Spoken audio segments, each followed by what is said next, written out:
हाँ जी बताइए।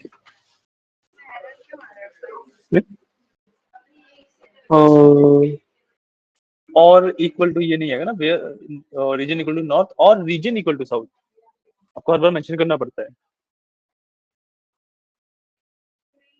इसमें नहीं है।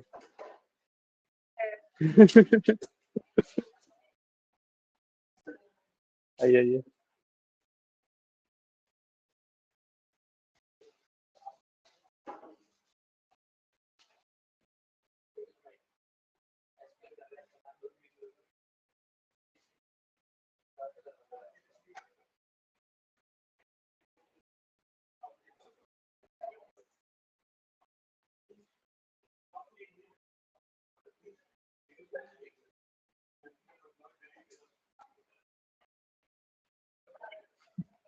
क्या क्या चाहिए?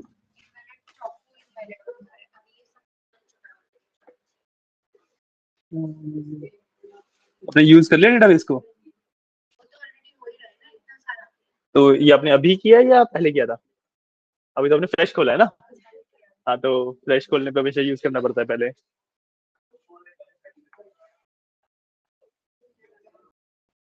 ओके, तो लास्ट टाइम हमने कहा था किया था, क्वेश्चन पे हम डिस्कस कर रहे थे राइट? हमें कोलेट सब कर इसके बारे में भी पढ़ना था ना? ठीक है, उसके बाद कर लेते हैं।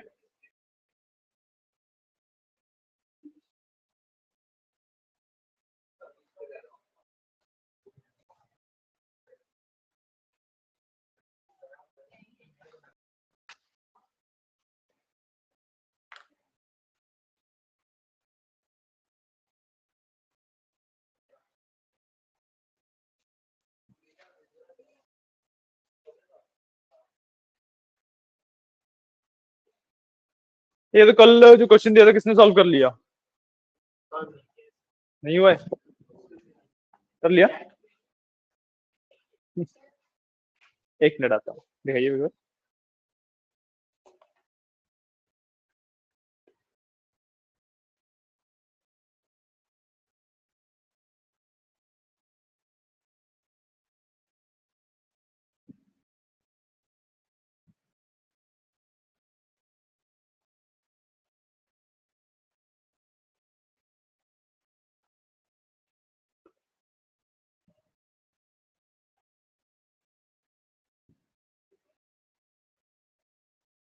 हाँ, department dot average dot salary ये सब कैसे निकाल रहे हो? कहाँ?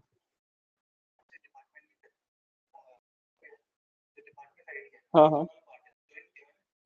वो समझ गया मैं। हम्म। अच्छा ठीक ठीक ठीक ठीक ठीक, गॉट इट गॉट इट।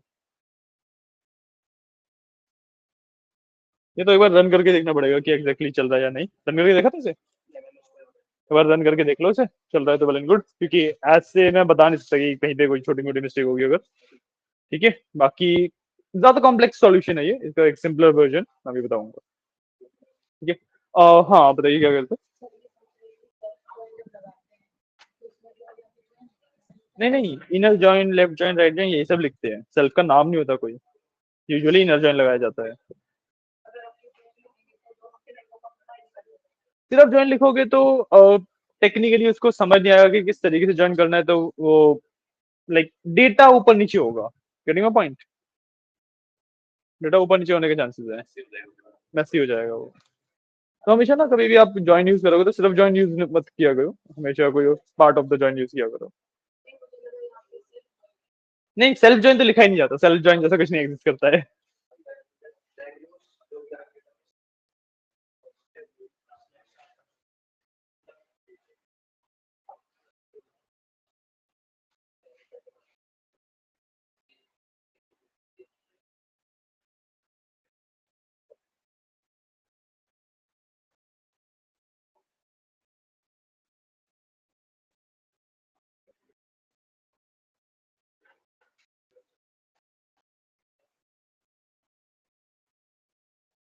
ठीक है, तो स्टार्ट करते हैं, जो हमने कल क्वेश्चन किया था उससे स्टार्ट करेंगे। ठीक है,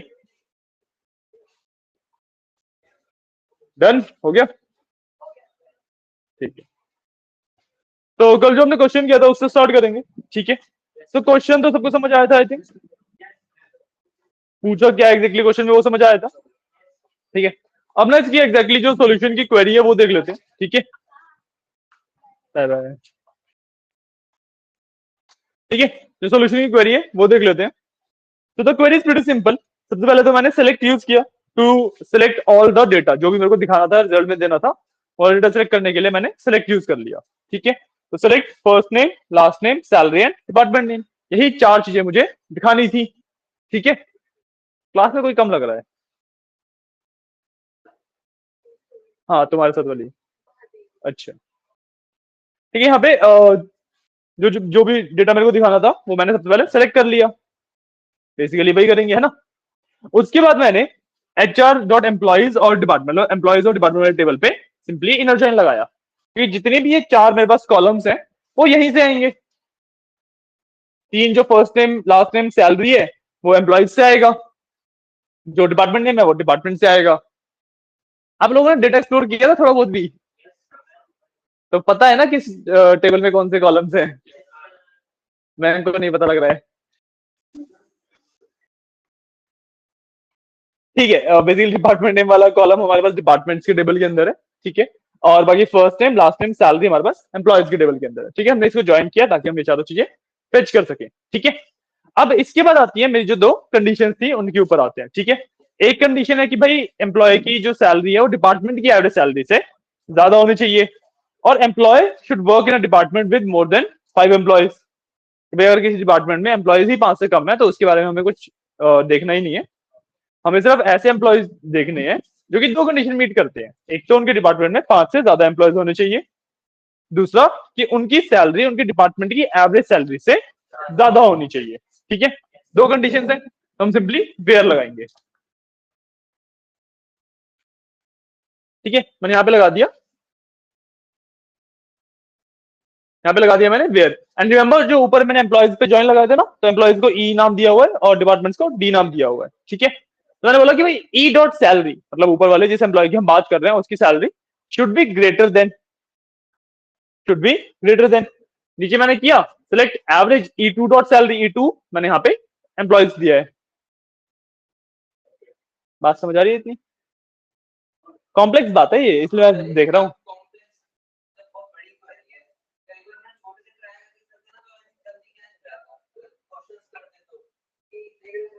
क्वेश्चन तो मैंने आपको दिए हुए हैं ना स्किल के शायद से।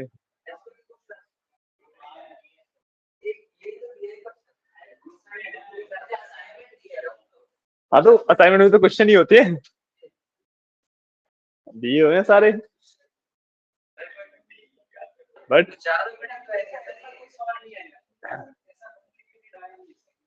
असाइनमेंट तो वही तो बोल रहा हूँ कि छोटे छोटे करोगे तभी तो बड़ी क्वेरीज को समझाऊंगा। मैं बड़ी क्वेरी दे ही दूंगा तो साथ में करेंगे, इतना टाइम नहीं है कि हम साथ में कर सकते हैं। एक दो क्वेश्चन डेफिनेटली हम सॉल्व कर सकते हैं, कुछ प्रॉब्लम्स आ रही है उसको हम सॉल्व कर सकते हैं, बट क्वेश्चन प्रॉपरली सॉल्व करवाना साथ में पॉसिबल नहीं होगा, ठीक है। देखो इस वाली क्वेरी को देखते हैं सिर्फ, ठीक है। यहां तक तो E dot salary is greater than तक तो समझ आया, बहुत सिंपल क्वेरी है यहाँ तक, ठीक है। उसके बाद मैंने लगाई है एक सब क्वेरी, ठीक है। मैंने इसके बाद बनाई एक सब क्वेरी। अभी जो ई टू वगैरह लिखा है सबको भूल जाओ, अभी मैंने सिंपली क्या किया, सेलेक्ट एवरेज सैलरी, सैलरी का एवरेज निकाल रहा हूं, ठीक है, फ्रॉम एम्प्लॉइज, एम्प्लॉइज वाले टेबल में से निकाल रहा हूं। तो बेसिकली अगर मैं इतना रन करता तो सेलेक्ट जो एम्प्लॉइज वाला टेबल था उसमें जो सैलरीज का कॉलम था उसका एवरेज निकल के आ जाता, ठीक है।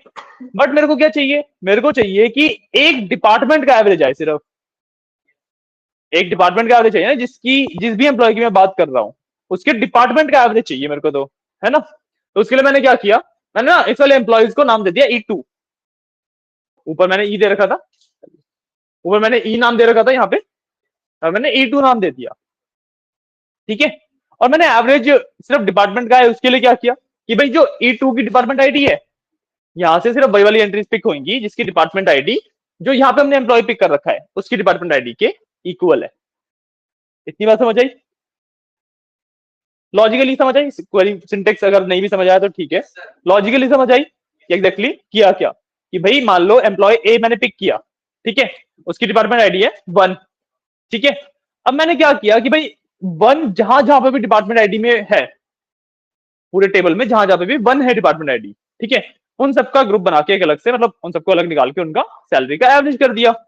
तो टेक्निकल डिपार्टमेंट का एवरेज आ गया, डिपार्टमेंट का एवरेज आ गया, और उसको फिर मैंने यहाँ पे कंपेयर किया कि जो जिस एम्प्लॉय की मैं बात कर रहा हूँ ए, उसकी सैलरी इस एवरेज से बड़ी होनी चाहिए, ये कंडीशन दे दी मैंने, ठीक है।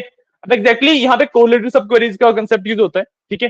कोरिलेटिव सब क्वेरीज क्या होती है कि अभी तक जो हमने सब क्वेरीज के बारे में पढ़ा था उसमें क्या था कि दो क्वेरीज हैं, डेफिनेटली जो आउटर क्वेरी है वो इनर वाली पे डिपेंडेंट है, बट जो इनर वाली क्वेरी है वो आउटर वाली का या फिर आउटर वाली इनर वाली का कुछ भी यूज नहीं कर रहे, जो सिर्फ आउटपुट हम बेसिकली इनर वाली में से लेके आउटर वाली को दे रहे थे।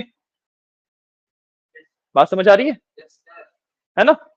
अब हम क्या कर रहे हैं कि अब हम ना जो इनके इंटरमीडिएट डेटा है, मतलब क्वेरीज के बीच में जो टेबल्स वगैरह के अंदर और भी डेटा है, उसको भी यूज कर रहे होते हैं, ठीक है।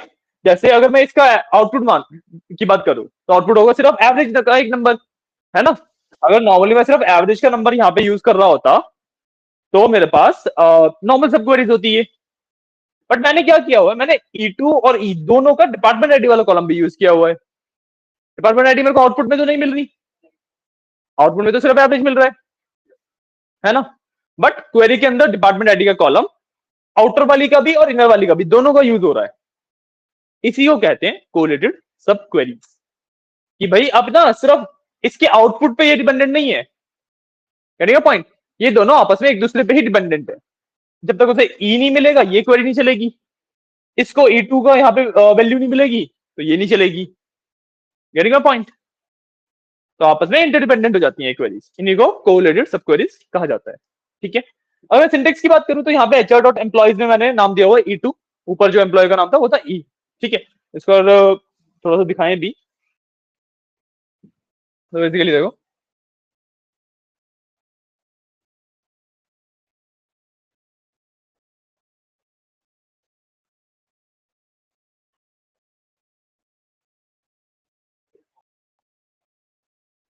ठीक है।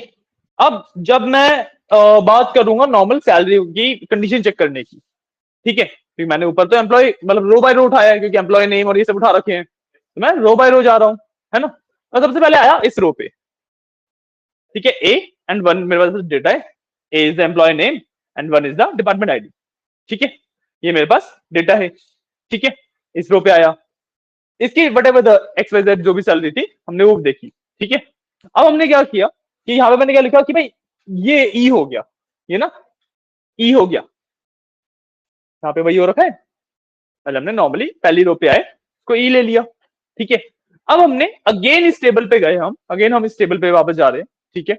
एंड उसके बाद हम इसको नाम दे दे रहे हैं E2, लेकिन E2 में क्या हो रहा है, जो ई की डिपार्टमेंट आईडी है जहां जहां पे वो है सिर्फ उन्हीं चीज को पिक कर रहे हैं, ठीक है। तो ये जो वन था जहां जहां पे वो हो गया E2, बात समझ आई इतनी, ठीक है। अब मैंने E2 में जो भी वैल्यूज थी सैलरी की उसका एवरेज निकाल दिया और ई की सैलरी के साथ उसे कंपेयर कर लिया, तो डिपार्टमेंट की एवरेज सैलरी से ज्यादा उस एम्प्लॉय की सैलरी अगर होगी तो वो इस एंट्री को दिखाएगा वरना नहीं दिखाएगा।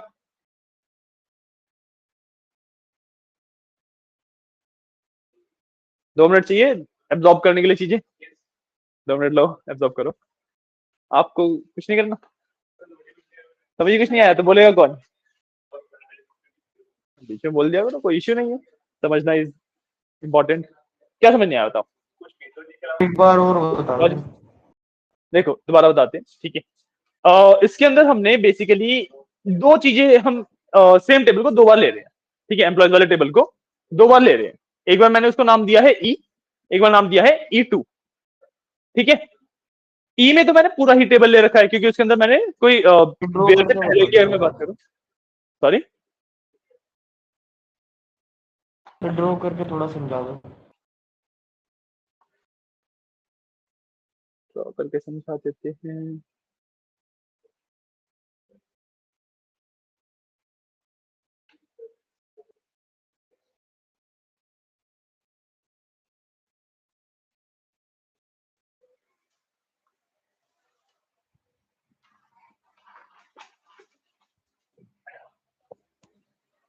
ठीक है, मेरे पास एक ही टेबल है, सिंपल सा।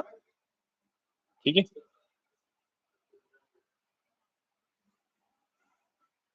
ये एग्जैक्टली सेम डेटा है, सेम ही टेबल की बात कर रहा हूं मैं बेसिकली। ABC 1 1 2, ABC 1 1 2, एक ही टेबल है। ठीक है, इसको बस मैंने दो बार फेच किया।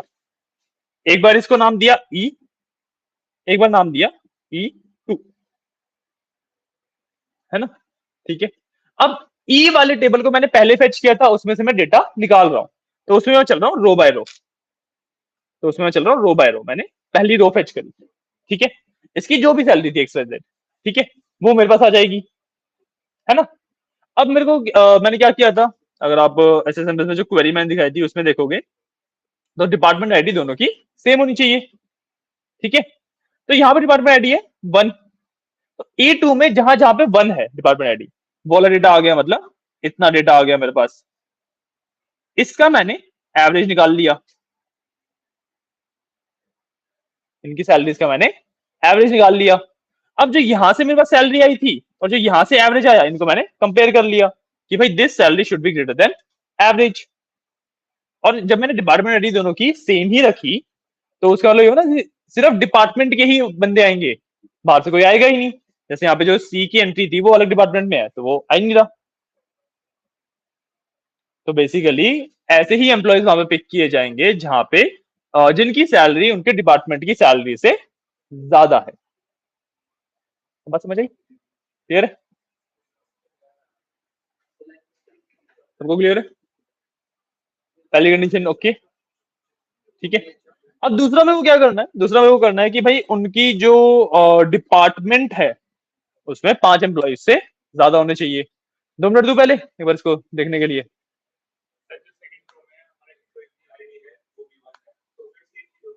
सॉरी,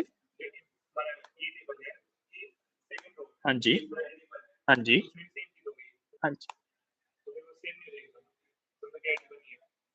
हाँ, उसमें भी एवरेज मान लो इसको मैंने लेट से 12 एवरेज आया, तो इसके लिए भी 12 आएगा, इसके लिए भी 12 आएगा, A और B दोनों के लिए 12 12 आएगा, क्योंकि डेटा तो वो हमेशा सेम ही फेच करेंगे।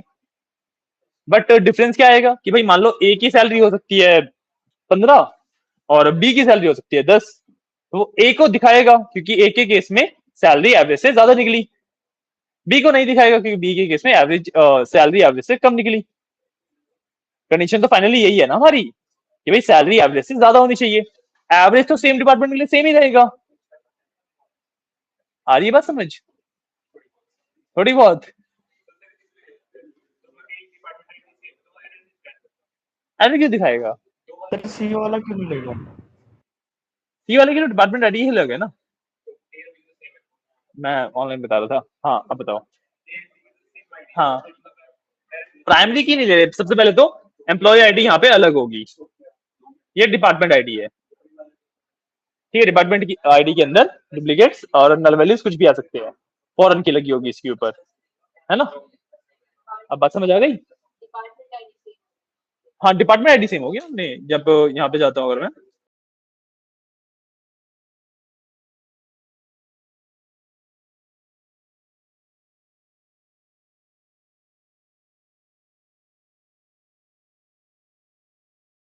हाँ देखो, डिपार्टमेंट आईडी लिया ना।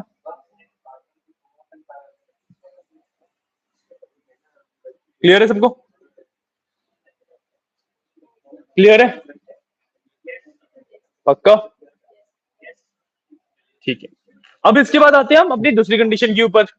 दूसरी कंडीशन है कि भाई जो पर्सन है वो ऐसे डिपार्टमेंट के अंदर काम करना चाहिए जिसमें 5 से ज्यादा एम्प्लॉय है, जिसमें 5 से ज्यादा एम्प्लॉय है। ठीक है, तो मैं ना इसकी अप्रोच समझते हैं पहले क्या की है। मैंने ऐसे सारे डिपार्टमेंट्स निकाल लिए जिसके अंदर 5 से ज्यादा एम्प्लॉयज है, एक बेसिकली उसकी लिस्ट बना ली। ऐसे सारी डिपार्टमेंट आईडी निकाल ली जिन डिपार्टमेंट्स के अंदर 5 से ज्यादा लोग हैं और उनकी एक लिस्ट बना ली। ठीक है, अब ये सब छोड़ दो, सिर्फ इस वाली क्वेरी पे आते हैं।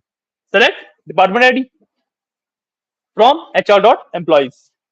ठीक है, इसे कंडीशन है दी where department ID is not null. भाई ऐसे एम्प्लॉयज लो सिर्फ जिसकी डिपार्टमेंट आईडी नॉट नल है, तो मतलब एक लिस्ट ऑफ डिपार्टमेंट आईडी आएगी यहाँ पे। ठीक है, नई नई कंडीशन और लगा दी, ग्रुप बाय डिपार्टमेंट आईडी कर दिया, तो अब सिर्फ यूनिक डिपार्टमेंट आईडीज आएंगी। ग्रुप बाय से बेसिकली यूनिक वैल्यूज आती है, तो यूनिक डिपार्टमेंट आईडी आएंगी।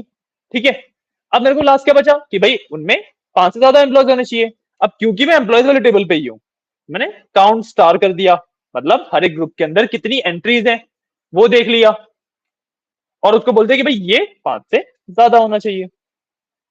ठीक है, तो बेसिकली इस वाली पूरी क्वेरी ने यहाँ पे, इस पूरी क्वेरी ने मेरे को एक लिस्ट ऑफ डिपार्टमेंट आईडी दे दी जिनके अंदर 5 से ज्यादा एम्प्लॉयज हैं। ठीक है, अब मैंने क्या बोला कि भाई ई डॉट डिपार्टमेंट आईडी, मतलब जिस भी एम्प्लॉय की मैं बात कर रहा हूं उसकी जो डिपार्टमेंट आईडी है वो इस लिस्ट के अंदर होनी चाहिए। ई डॉट ई मेरा जो मेन टेबल था वो है जो सबसे पहले मैंने लिया था, है ना, उसके मैंने डिपार्टमेंट आईडी वाला कॉलम लिया। ठीक है, कि भाई जिस भी एम्प्लॉय की मैं बात कर रहा हूँ, ठीक है, जो भी मैं प्रिंट करने वाला हूँ, ठीक है, उसकी जो डिपार्टमेंट आईडी है वो डिपार्टमेंट आईडी जो मैंने यहाँ पे लिस्ट बनाई है वाली, इस लिस्ट के अंदर होनी चाहिए। और इस लिस्ट के अंदर तो वही वाली डिपार्टमेंट आईडी है जिनके अंदर एम्प्लॉयज 5 से ज्यादा है, है ना। ये वाली कंडीशन भी हो गई। लास्ट में मैंने ऑर्डर बाय लगा रखा है ऐसे ही, वो आपको लगाना है लगाओ, नहीं लगाना मत लगाओ। ऑर्डर बाय बस सॉर्टिंग के लिए है। ऑर्डर बाय तो बताइए। ठीक है, सॉरी, हाँ हाँ, लीजिए, क्वेरी नोट कर सकते हैं अब आप। ठीक है, ये वाली क्वेरी रिमेंबर जो ओरेकल लाइव एसक्यूएल बताया था ना मैंने, वहीं पे रन होगी। ठीक है, क्योंकि डेटा उसी के हिसाब से है। ठीक है, और नोट डाउन कर लो करना है तो। ठीक है,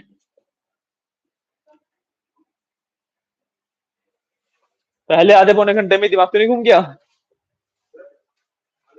आ गए, हाँ जी। ये देखो उस वाले में तो नॉर्मल वाले में तो रन हो नहीं रही है। नॉर्मल होगी। हाँ तो इसमें मतलब ये एरर आ रहे हैं। क्या देखो, देखो वाले मैंने लिखवाई चैट जीपीटी से।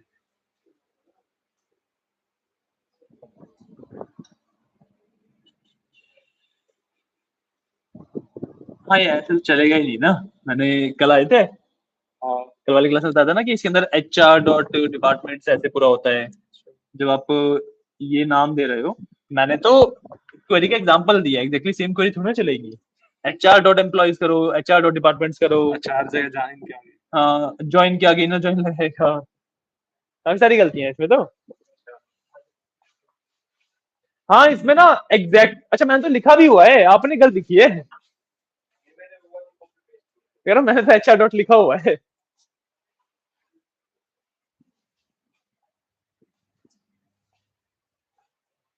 ठीक है, इतनी नोट कर लो तो बताना, फिर आगे एक्सप्लोर कर देंगे। ठीक है, क्या हो गया? हो गया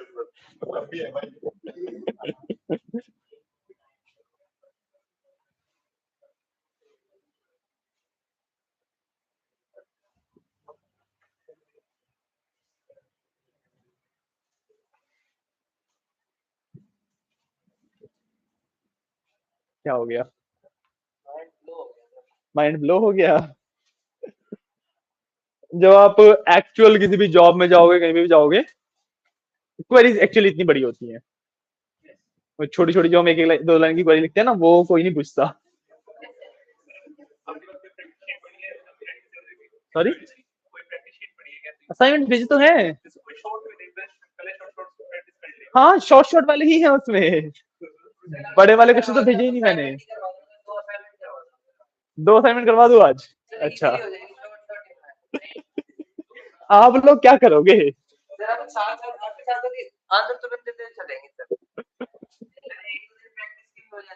आगे के टॉपिक चलते हैं, उसके बाद प्रैक्टिस के सेशन रख लेंगे। क्या हो गया, पढ़ना नहीं है आज? मैंने सुना है ब्लॉक इंस्टीट्यूट छोड़ के जा रहे ऐसा तो कुछ भी नहीं है मेरे को, मैंने तो नहीं सुना अब तक ऐसा कुछ।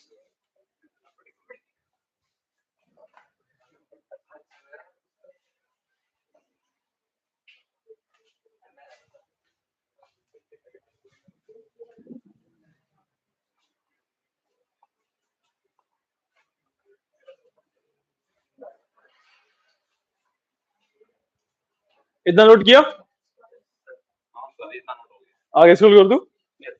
ठीक है,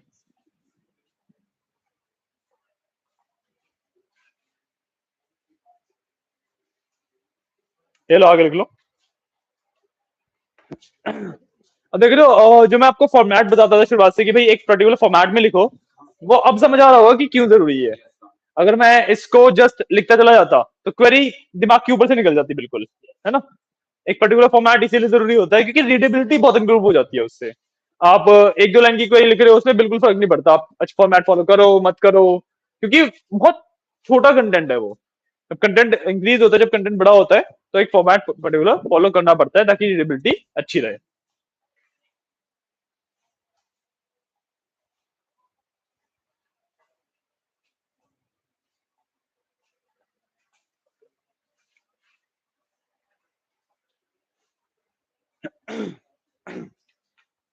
जब इतना लिख लो तो बताना, ठीक है।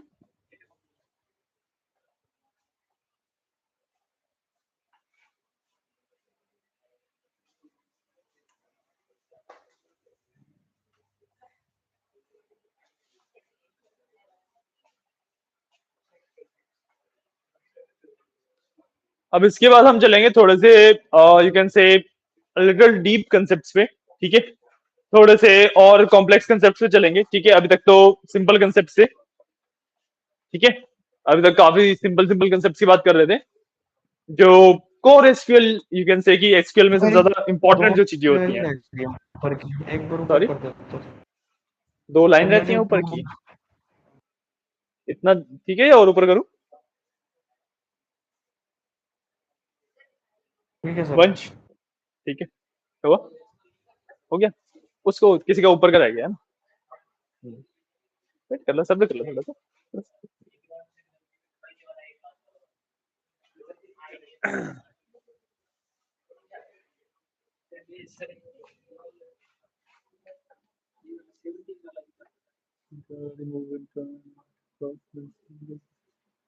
अच्छा, सेफली रिमूव करने का मतलब ये है कि देखो, जब आपने इंटर्न का डिपार्टमेंट बनाया होगा तो उसके ऊपर लगी हुई, ऊपर नहीं है डेटा, दिखाओ तो डेटा में। हाँ, नहीं मतलब नहीं बनाया था मैंने भी, फिर बाद में ऐड किया था।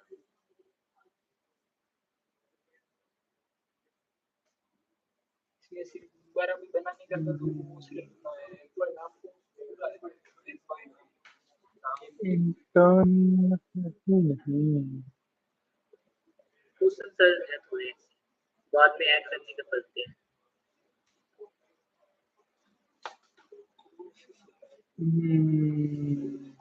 किसी भी डिपार्टमेंट नाम ले लो इंटर्न की जगह, कोई तो डिपार्टमेंट होगा ही। ये वाला है क्रिएट एम्प्लॉय और टेबल, नई टेबल बनानी है या क्या करना है? हाँ, ये एम्प्लॉय आर्काइव के नाम से एक नई टेबल बनेगी। हाँ, और जितने भी एम्प्लॉयज 45 एज से ऊपर के हैं वो सब जो आपकी मेन टेबल है उसमें से निकल के उसमें जाने चाहिए। सर मेन टेबल में सर मेन टेबल में जैसे लेने तो 45 से ज्यादा रखेंगे। दो तीन एंट्रीज डाल लो, या तो दो तीन एंट्रीज डाल लो या फिर 45 को चेंज कर लो, जितना आपने रखा है उसके हिसाब से कर लो, ठीक है ना। मेन टेबल से उसका 25 पर ये रहेंगे या फिर डेट कर देंगे? लीड हो जानी चाहिए। डेट हो जाती है, बाबू अलग से करना पड़ता है। हाँ, दो दूसरी क्वेरी कर लो, कोई इशू नहीं है। बट मूव करने का मतलब होता है कि इसमें से हट के उसमें जा रहे हैं। कॉपी करने का मतलब होता है कि इसमें भी है उसमें भी चले गए। ठीक है, मूव लिखा है ना। हाँ, मूव का मतलब होता है कि इसमें से हट के उसमें जाएंगे।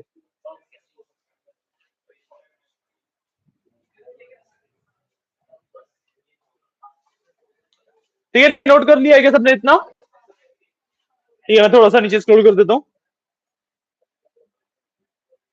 ठीक है, आगे का नोट कर लीजिए। तुम दोनों क्या कर रहे हो? तुम भी नोट नहीं कर रहे हो, वहां तो लैपटॉप भी बंद पड़ा है, चैट जीपीटी से बातें कर रहे हो। हाँ यार, व्हाट्सएप ऐप मेरे को इसीलिए पसंद नहीं है। व्हाट्सएप वेब से करो, 1 मिनट में हो जाएगा। व्हाट्सएप ऐप से कर लो।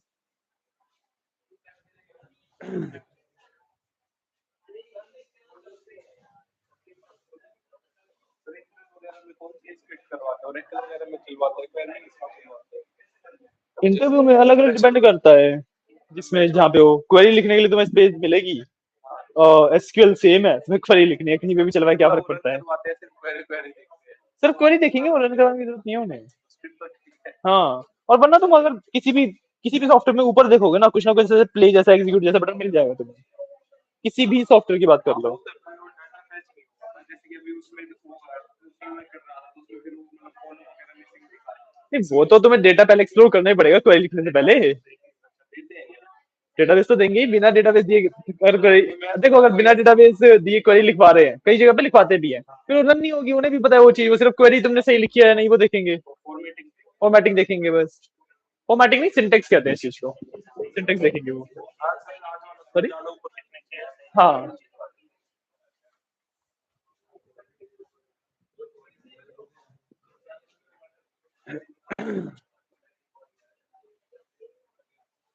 नोट किया इतना? नहीं, कर लो कर लो। हो गया सर। एक बार बाकी सबको भी जान दो।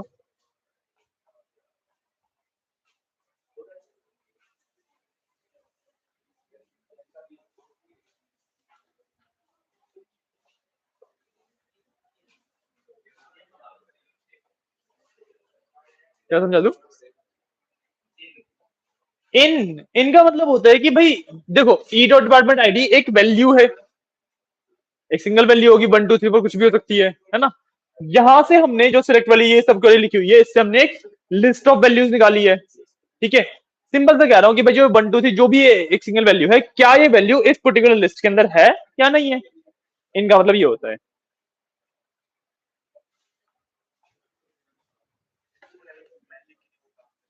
कर रही है, ठीक है बस, ऑल गुड। क्योंकि वैसे चेक कर पाना मुश्किल है ना, काफी बड़ी क्वेरी है वो, रन कर रही है तो ठीक है।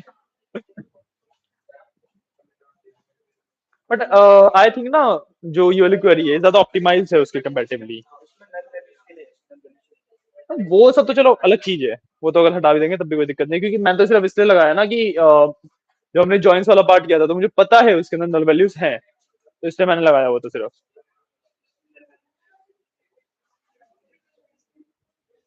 नहीं आ रही, ठीक है कोई इशू नहीं। और मैं वही बता रहा हूँ कि आपके लिए जो क्वेरी है ना, मल्टीपल जॉइंस लगे हुए हैं, गुड बाय हो रखा है, मतलब थोड़ी सी कॉम्प्लिकेटेड है, तो ये वाली थोड़ी सिंपलर है।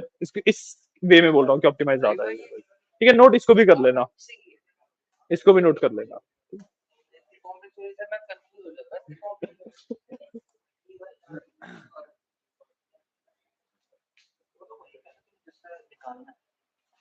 हम्म,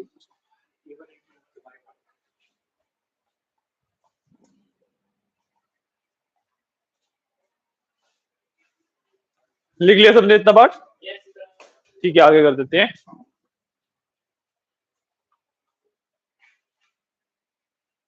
ये लास्ट का इतना पार्ट है,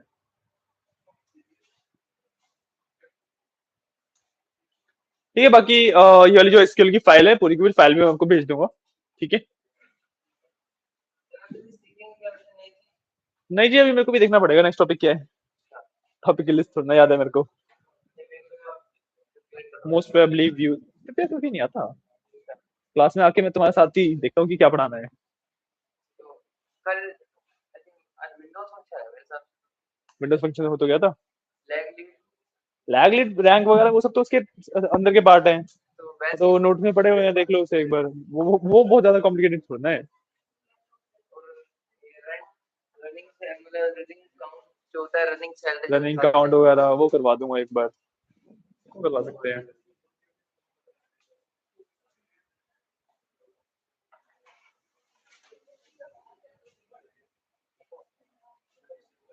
ये सारे जो छोटे छोटे टॉपिक है ना ये बाद में लेंगे, एक बार मेन टॉपिक्स खत्म हो जाए हमारे। रनिंग सेल हाँ ये सब छोटे छोटे टॉपिक्स है ना।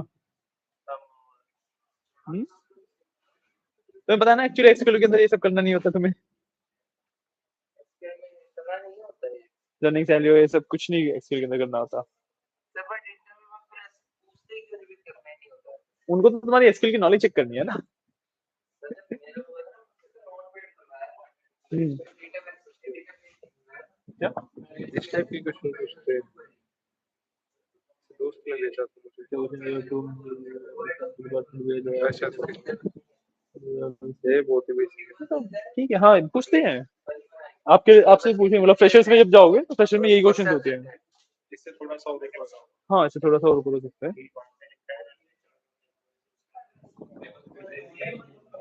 सॉरी क्या?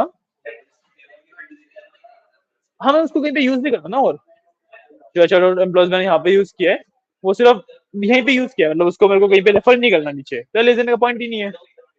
और मैं वो कहीं पे हाँ नीचे या ऊपर कहीं पे यूज कर रहा होता है इस नाम को, तो मैं लिख देता कि बार बार ना लिखना पड़े, वरना तो लिखना ही एक बार था मेरे को।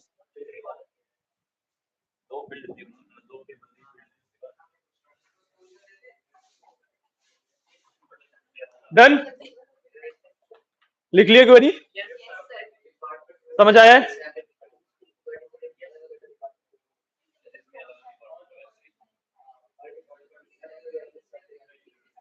बहुत सिंपल है, बहुत सिंपल है ये तो। सिंपल है बट मैं एक दूसरा क्वेश्चन क्या था जो मैंने मुझसे बोला हाँ ये बहुत बेसिक लेवल के क्वेश्चन है, एग्जैक्टली यही ही पूछा जाता है बस, ये नहीं जो ये क्वेश्चन ये बोल रहा था। क्या? हाँ क्या रखते हैं? मैंने किया था बिल्ड कंपेयर पार्टीशन बाय लगा ग्रुप बाय एवरेज लगाते एग्रीगेट करते सिंपल।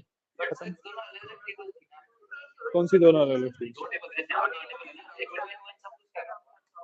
डेटा कैसा था? डेटा का डेटा निकालने में तो दो टेबल थी अलग अलग, एक में डेटा डिपार्टमेंट का नेम था और दूसरी टेबल में सैलरी वाले एम्प्लॉयज के बेसिस पे या डिपार्टमेंट के बेसिस पे? डिपार्टमेंट के बेसिस पे दूसरे टेबल में जो डेटा था टेबल जॉइन लग के ग्रुप बाय हो जाता। हाँ ज्वाइन लग के हो जाता ना सर, बट आप तो पढ़ा रहे सर, आपको एक्सपीरियंस है, नए नए देखो तुम्हें ना एक काफी अच्छी चीज बताता हूँ एसक्यूएल में, जब भी तुम क्वेरी लिखोगे, ठीक है, जितना ज्यादा सिंपल तरीके से उसको लिख सकते हो उतना ज्यादा सिंपल तरीके से लिखना, क्योंकि अभी तो तुम क्वेरीज वगैरह लिख रहे हो, रन हो रहा है तुम्हारे सामने, ठीक है कोई दिक्कत नहीं है। जब तुम प्रोडक्शन ग्रेड क्वेरीज लिखते हो ना, तो डेटाबेस में अगर 1 मिलीसेकंड का भी टाइम ज्यादा लगता है तो बहुत बड़ा इश्यू बन जाता है। Getting a point? कि अभी तो मैं क्वेरी में लिटरली इसको मैं बहुत ज्यादा कॉम्प्लेक्स करके बहुत 20-30 लाइन का लिख सकता हूँ, ठीक है, 40 लाइन की तो अभी है, 100 लाइन तक भी ले जा सकता है इसको कॉम्प्लेक्स करके, है ना। बट द पॉइंट इज मैं जितनी ज्यादा कॉम्प्लेक्स क्वेरी लिखूंगा उसको रन होने में एसक्यूएल उतना ही ज्यादा टाइम लेगा। And when you are talking about production grade queries, तो वहां पे एक एक मिली सेकेंड हजारों हजारों रुपए लगा देता है। तो इस वजह से it is a basic rule SQL का, जितना ज्यादा सिंपल लिख सकते हो उतनी ज्यादा सिंपल लिखा करो। अभी सर कंपनीज में इंडेक्सेस का ज्यादा यूज करते हैं ना सर, फास्ट परफॉर्मेंस के लिए, क्योंकि रिस्पॉन्स जितना ज्यादा लेट आ रहा है वो ओवर द प्रोडक्शन चेन उतना ज्यादा पाइल अप होता चला जाएगा। तुम्हें लगेगा कि भाई एक रिस्पॉन्स 2 मिलीसेकंड में आ रहा है और एक रिस्पॉन्स 3 मिलीसेकंड में आ रहा है, तो बहुत ज्यादा फर्क नहीं है, बट उसके साथ जब और बाकी सारी लेटेंसी जुड़ती चली जाती है ना मल्टीपल क्वेरीज की, तो फिर वो एक एक 2-2 सेकंड का डिले हो जाता है, और 1-2 सेकंड का डिले फील होता है। तो इसलिए जब भी प्रोडक्शन ग्रेड क्वेरीज लिखते हैं, वैसे तो देखो जब भी तुम प्रोडक्शन ग्रेड क्वेरीज लिखोगे ना, कभी भी डायरेक्टली एसक्यूएल को क्वेरी नहीं करते तुम, एज अ डेटा एनालिस्ट तुम कभी भी डायरेक्टली एसक्यूएल को क्वेरी करोगे ही नहीं, ठीक है। एज अ डेटा एनालिस्ट तुम कभी भी डायरेक्टली एसक्यूएल को क्वेरी नहीं करते, ठीक है। तुम्हारे पास जो डायरेक्ट क्वेरी करने वाली चीज होगी उसमें सेलेक्ट स्टार वाली यूज होती है डेटाबेस को देखने के लिए, ठीक है, या फिर आगे अभी हम स्टोर प्रोसीजर्स की बात करेंगे वो यूज होते हैं, ठीक है। दो चीजें होती हैं सिर्फ जो एक्चुअली तुम जॉब में अपने यूज करोगे, ठीक है। जो ये वाली क्वेरीज होती हैं जो अभी हम ये देख रहे हैं, ये सब होती है डेटाबेस एडमिनिस्ट्रेटर्स के लिए, जो डेटाबेस को मैनेज करते हैं, वो जॉब प्रोफाइल ही पूरी अलग है। सर मैं भी चाह रहा हूँ सर कि डेटा सब ठीक है बट और भी डेवलपमेंट की तरफ चला जाए। पावर BI डेवलपर ना बहुत एक नीश है, उसमें ओपनिंग्स इतनी ज्यादा नहीं मिलेंगी तुम्हें। सर मैं जिनसे सब कह रहे हैं कि और भी डेवलपमेंट नहीं पावर BI डेवलपर की डिमांड है, but demand in the sense कि एक्सक्लूसिवली पावर BI डेवलपर बनोगे तो नहीं होगा, तुम्हें एसक्यूएल एक्सेल ये सब पूरा ही आना चाहिए। तुम अपना हाँ मेन फोकस पावर BI पे रख सकते हो। पसंद है एसक्यूएल बट अब तो कुछ ज्यादा ही कॉम्प्लेक्स क्वेरीज लग रही है। ये यार मैं तुम्हें सिखाने के लिए पढ़ा रहा हूँ, तुम्हें अभी तो बताया कि जब तुम एक्चुअली जॉब कर रहे होते हो ना, एक्चुअली काम कर रहे हो, तो बहुत ज्यादा सिंपल क्वेरीज होती हैं। मैं इतने सारे प्रोडक्शन के कोड लिखे हैं, उनके अंदर जो क्वेरीज होती है ना, 5 word 6 word 10 word, words line भी नहीं वर्ड्स, इतनी ही यूज होती हैं। सॉरी नहीं, मेजर वर्क एसक्यूएल में होता है, इतनी बड़ी बड़ी क्वेरीज नहीं आएंगी। रीजन बीइंग कि आपको यहाँ पे ना इतनी कॉम्प्लेक्स क्वेश्चंस करवाए इसलिए जाते हैं ताकि आपको एक्चुअली वो जो 8-10 वर्ड निकालने हैं वो पता हो एग्जैक्टली कौन से वर्ड्स आपको यूज करने हैं। गेटिंग अ पॉइंट कि तुम्हारे पास ऐसे ब्रेन में ना एसक्यूएल छपी होनी चाहिए, तभी तुम छोटी सी क्वेरी लिख पाओगे। Getting a point. जैसे तुम पाइथन सीखते हैं, प्रोग्रामिंग सीखते हैं, उसमें डीएसए को बहुत ज्यादा बोला जाता है कि भाई 500 क्वेश्चन कर लो, 200 क्वेश्चन कर लो। अब ये तो है नहीं कि वो 200 के 200 क्वेश्चन तुम्हारे तुम बार बार करोगे। उनका गोल तुम्हें क्वेश्चंस बताना नहीं है, उनका गोल होता है तुम्हारे दिमाग को ट्रेन करना कि जो प्रोग्रामिंग है, जो लॉजिक बिल्डिंग वाला पार्ट है वो तुम्हारे दिमाग में बैठ जाए, कोई भी प्रॉब्लम आए तो उसको लॉजिक बिल्ड कर सको। यहाँ पे भी गोल ये नहीं है कि इतनी बड़ी क्वेरी तुम याद कर लो, इतनी बड़ी बड़ी क्वेरीज आएंगी, इतनी बड़ी बड़ी क्वेरीज कभी नहीं आएंगी। बट जो तुम्हारे पास क्वेश्चन आएगा उससे क्वेरी कैसे बिल्ड करनी है, उस क्वेश्चन का आंसर में क्वेरी कैसे लिखनी है, उस वाले पार्ट के लिए आपको इतनी बड़ी बड़ी क्वेरीज को स्टडी करना पड़ता है। आइए बात समझ।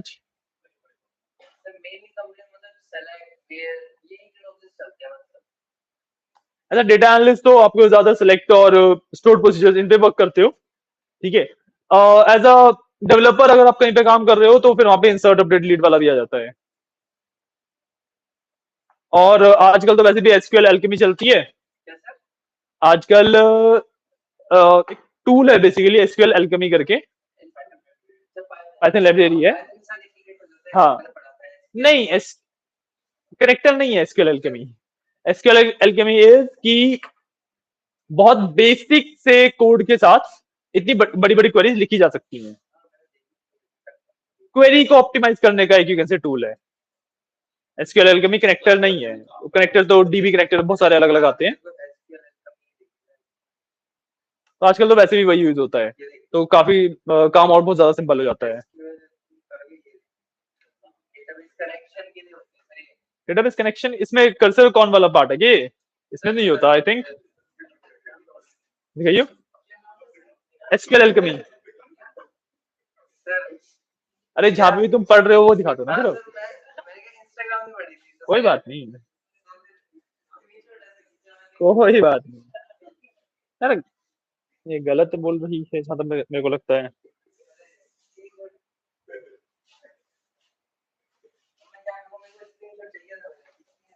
हाँ हाँ, कोई दिक्कत नहीं है।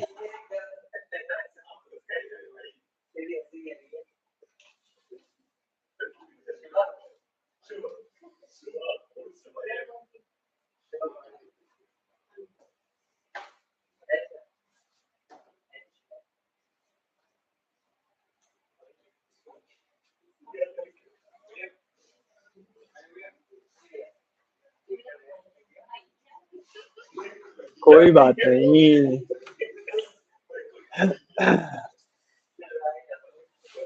हाँ, ये कनेक्शन नहीं स्टैब्लिश करता, कनेक्शन नहीं स्टैब्लिश करता, वही तो मैं बता रहा हूँ कि वो गलत लिखा है।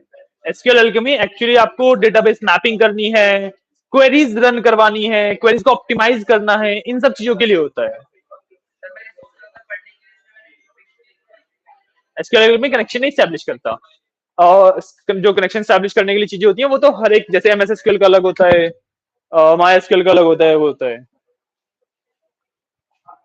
रन नहीं हुई, दिखाओ कहाँ पे गड़बड़ करिए।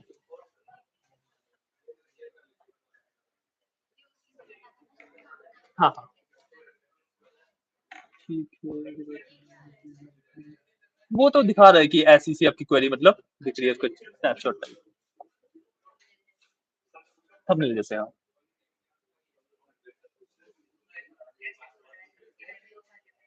अभी देख रहे हो,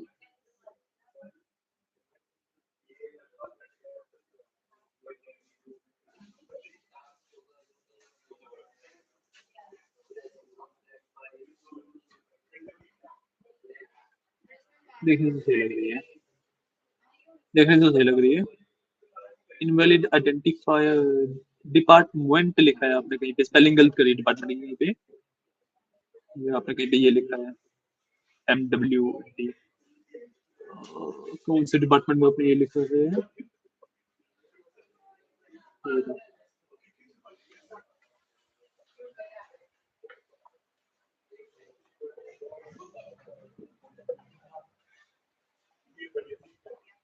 हो गया?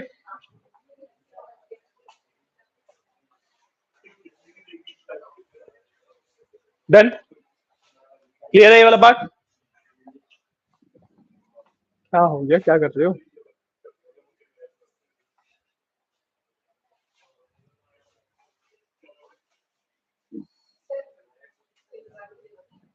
बताइए। डेटाबेस सेलेक्ट किया है, उसके बाद क्वेरी चल रही है, फिर ये रेड लाइन है क्यों? ये क्वेरी यहाँ पे चलेगी ही नहीं, क्योंकि मतलब ये तो कौन सी क्वेरी है? सिलेक्ट वाली ये तो चलनी चाहिए ना, ये टेबल मैंने इस पे बना है। एम्प्लॉय के नाम से टेबल है, उस डेटाबेस को यूज कर लिया, ये दोनों चल रही है, पर ये इसमें रेड लाइन है। वो जब चल रही है तो डेडलाइन आने दो। अरे क्वेरी चल रही है ना, डेडलाइन का क्या करना है? ये जो टेबल है ना, इसमें प्राइमरी की भी बनी है और ये अरे कह तो रहा हूँ क्वेरी चल रही है ना, मेन गोल तो क्वेरी चलना है। और क्वेरी नहीं चल रही होती तब कुछ सोचते। नहीं, कॉपी करके आपका एसएसएमएस वाली जो फाइल जिसमें आप वर्क कर रहे थे ना उसमें पेस्ट करके रखना पड़ेगा। मैंने भी वही कर रखा है ना, इसलिए इसके अंदर डायरेक्टली सेव नहीं होता। क्लियर है? खाओ आप लोग। क्लियर है चीजें? कंसेप्ट क्लियर हुआ? कोरिलेटेड सब क्वेरीज का कंसेप्ट भी क्लियर हो गया है ना? चलिए अब देखते हैं अगला टॉपिक है।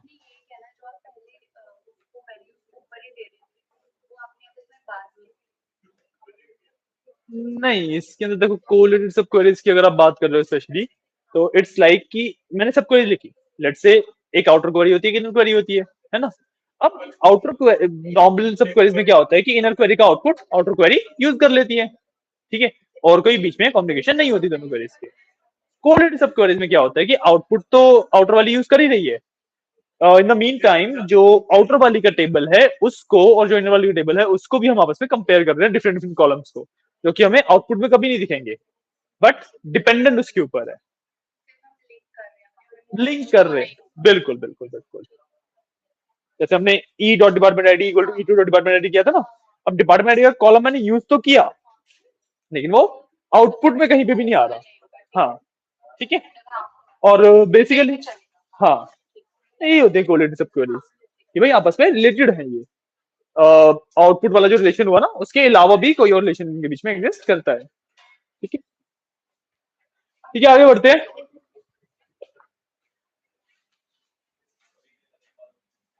ठीक है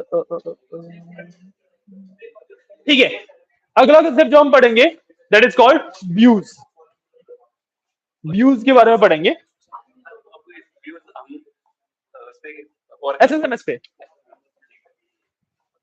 देखो व्यू ना हमेशा एक क्रिएट करने वाली चीज है, जो जब भी क्रिएट इंसर्ट अपडेट डिलीट ऐसा कुछ करना होता है ना तो वो ओरेकल पे नहीं चलेगा, ओरेकल पे आप चीजों को एडिट नहीं कर सकते ना।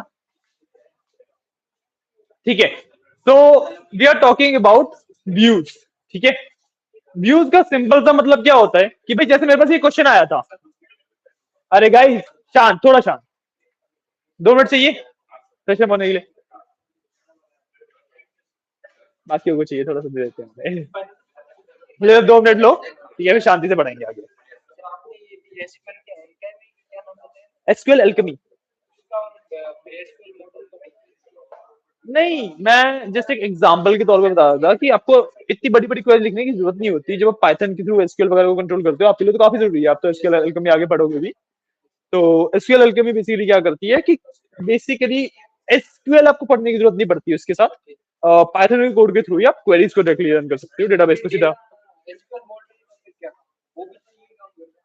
एसक्यूएल मॉडल, एसक्यूएल मॉडल क्या होता है? SQL model is a concept, उस कंसेप्ट को यूज करता है एसक्यूएल एल्केमी। एसक्यूएल मॉडल सिर्फ एक कंसेप्ट है, वो कोई टूल वगैरह नहीं है। एसक्यूएल मॉडल का मतलब होता है कि आपके डेटाबेस किस तरीके से मैपिंग हो रखी है, किस तरीके से डेटा मैप्ड है। हाँ, एसक्यूएल एल्केमी के अंदर एसक्यूएल मॉडलिंग का कंसेप्ट आता है। हाँ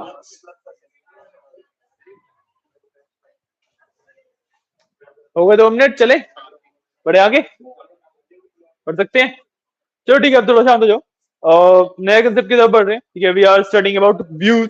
ठीक है, व्यू। ठीक है, व्यू बहुत ज्यादा सिंपल सा कंसेप्ट है। ठीक है, जैसे अब मैंने जो क्वेश्चन किया था उसकी क्वेरी इतनी बड़ी थी। अब लेट से मेरे को ना ऐसी कोई क्वेरी बार बार यूज करनी पड़ती है। ठीक है, मेरा काम ही कुछ ऐसा है कि भाई मैं जाता हूँ ऑफिस में, सबसे पहले मेरे को 2-3 बार ये क्वेरी रन करनी पड़ जाती है।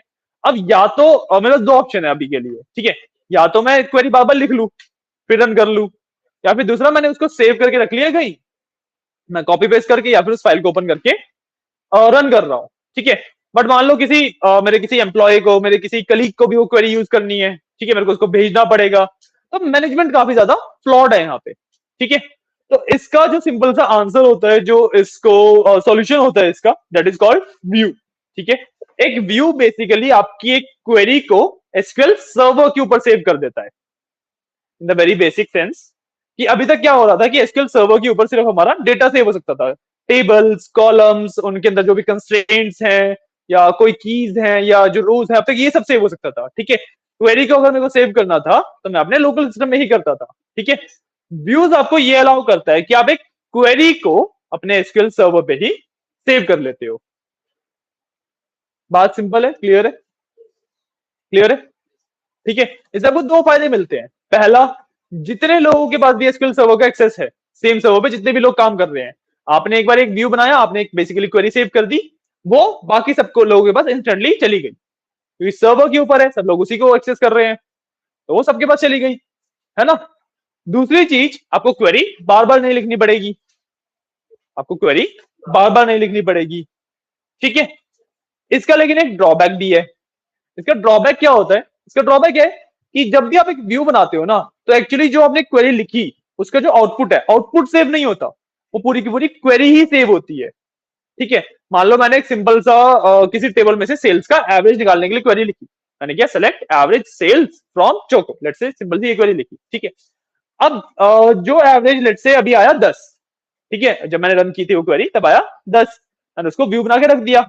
अब क्योंकि क्वेरी ही सेव हुई है, तो अगर मान लो मेरे चोको वाले टेबल के अंदर सेल्स की वैल्यू और आ जाए या कम हो जाए, कुछ भी हो, तो जब मैं व्यू को देखूंगा ना, तो उसके अंदर भी वो वैल्यू चेंज हो जाएंगी, तो डायनामिक होता है। अब इसको आप ड्रॉबैक भी बोल सकते हो, इसको आप फायदा भी बोल सकते हो, depending on the use case. ठीक है, तो ये बेसिकली कंसेप्ट होता है व्यूज का। बात समझ आइए? व्यूज का जो कंसेप्ट है क्रिएट करना सबसे सिंपलेस्ट है, जितने भी हम आगे कंसेप्ट पढ़ने वाले हैं उसमें सबसे सिंपलेस्ट कंसेप्ट है। ठीक है, जो भी आपको क्वेरी लिखनी है, सबसे पहले आप वो क्वेरी लिख लो। ठीक है, सबसे पहले आपने वो क्वेरी लिख ली, और उसके क्वेरी के जस्ट ऊपर एक लाइन लिखनी है आपको, क्रिएट क्रिएट व्यू, व्यू का नाम एज। मैंने सिंपली ये क्वेरी लिखी। ठीक है, ये मेरी क्वेरी थी, इसके अंदर मैं कुछ तो कर रहा हूं। ठीक है, ये क्वेरी लिखी मैंने एक। ठीक है, अब मेरे को इसको सेव करना है, तो मैंने सिंपली एक लाइन लिखूंगा, क्रिएट व्यू, फिर व्यू का नाम आप कुछ भी रख सकते हो। ठीक है, एज, और इस सबको एक साथ रन कर दूंगा, तो इस नाम से एक व्यू बन जाएगा जिसके अंदर ये क्वेरी सेव्ड होगी। Getting my point? बात समझ आइए? Simple concept. ठीक है, अब लेट से मेरे को कभी इस व्यू का जो आउटपुट, देखो सबसे पहले तो मैं इसको ना सिंपल एक टेबल की तरह फेच कर सकता हूं, select star from some view. जब मेरे को देखना है इसको, तो मैं simply select star from some view कर सकता हूं। ठीक है, सीटी टेम्परेरी, ये परमानेंट होता है। सीटी जो होता है वो आपका एक क्वेरी आप बेसिकली लिखते हो, और जो क्वेरी जैसे आपने यहाँ पे लिखी हुई है तो यहाँ पे सेव होगा, आपके सर्वर पे जाके सेव नहीं होता सीटी। वो इंस्टेंट वाला होता है कि भाई जब रन हो रहा है तब वो एक फंक्शन बन गया, है ना? ये वाला परमानेंटली आपके सर्वर के ऊपर सेव होता है। सॉरी, हाँ, इसको फेच कर सकते हैं ना, select star from some view की मदद से फेच कर सकते हैं। सीटी फेच छोड़ना होता है, सीटी अगर आपने ऊपर लिखा हुआ है तभी फेच होगा। हाँ, वही है, लगभग सेम ही रहता है। विद अपन विद से स्टार्ट करते हैं, वही टेबल का नेम कोई बनाते हैं, फिर एज भी लिख देते हैं। देखो, देखने के लिए सेम होगा, but the main concept is कि जब मैं सीटी फंक्शन करेंगे उसके बारे में बात करेंगे। ठीक है, जब मैं सीटी फंक्शंस की बात कर रहा हूं, तो मेरे पास जब मैं क्वेरी लिख रहा हूं तो ऊपर मेरे पास सीटी वाला फंक्शन लिखा होना चाहिए, तो मैं उसको रन करूंगा तभी मैं उसको नीचे फिर एक्सेस कर सकता हूं उस पर्टिकुलर फंक्शन को, राइट? और मैंने अपना एसएमएस वगैरह बंद कर दिया तो इंस्टेंट वहीं पे खत्म हो जाएगा, मैं दोबारा जाके उस पर नहीं कर सकता काम। Getting my point? इसमें मैं दोबारा जाके भी फेच कर सकता हूँ। और ये जो व्यू है ये बहुत ज्यादा कॉम्प्लेक्स चीज नहीं है, उसको सीटी से कंपेयर मत करो। सीटी में आप एडिटिंग भी कर सकते हो, सीटी में आप रैंकिंग वगैरह भी कर सकते हो, इसमें इतनी सारी चीजें नहीं कर सकते। व्यू के अंदर सिर्फ और सिर्फ सेलेक्ट वाली क्वेरीज ही सेव होती हैं, इंसर्ट अपडेट डिलीट ऐसा कुछ सेव नहीं होता। जब आप एक व्यू बना रहे हो तो उसके अंदर सिर्फ और सिर्फ ऐसी क्वेरीज ही सेव होंगी जो कि डेटा को फेच करके दिखाती हैं सिर्फ। अगर आप लोग डेटा को एडिट कर रहे हो किसी क्वेरी में, उस क्वेरी को आप व्यू के अंदर सेव नहीं कर सकते। क्लियर है? ठीक है, सिंपल सी ये दो पहली वाली लिख लो, उसके बाद फिर आगे बात करते हैं।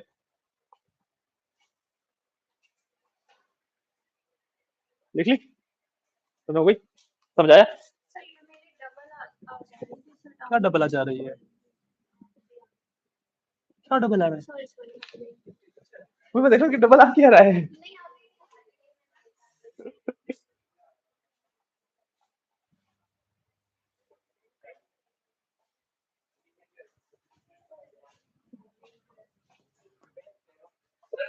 हाँ जी,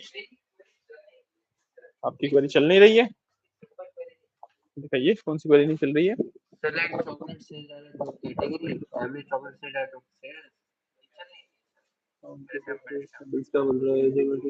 सर सिंपल तो अरे चल इसके रही अंदर है, लेकिन select star from some view से नहीं चल रही। एक मिनट आते हैं। हाँ इसको हटा दीजिए एक बार। नहीं एवरेज वाला तो रहने दीजिए, मतलब चलना तो चाहिए वैसे ही इसके साथ भी। हाँ इसके साथ भी चलना तो ऊपर चाहिए। वो सेलेक्ट स्टार वाली पूरी चल रही है, बट इसके साथ नहीं चल रही। Select this because it is not contained.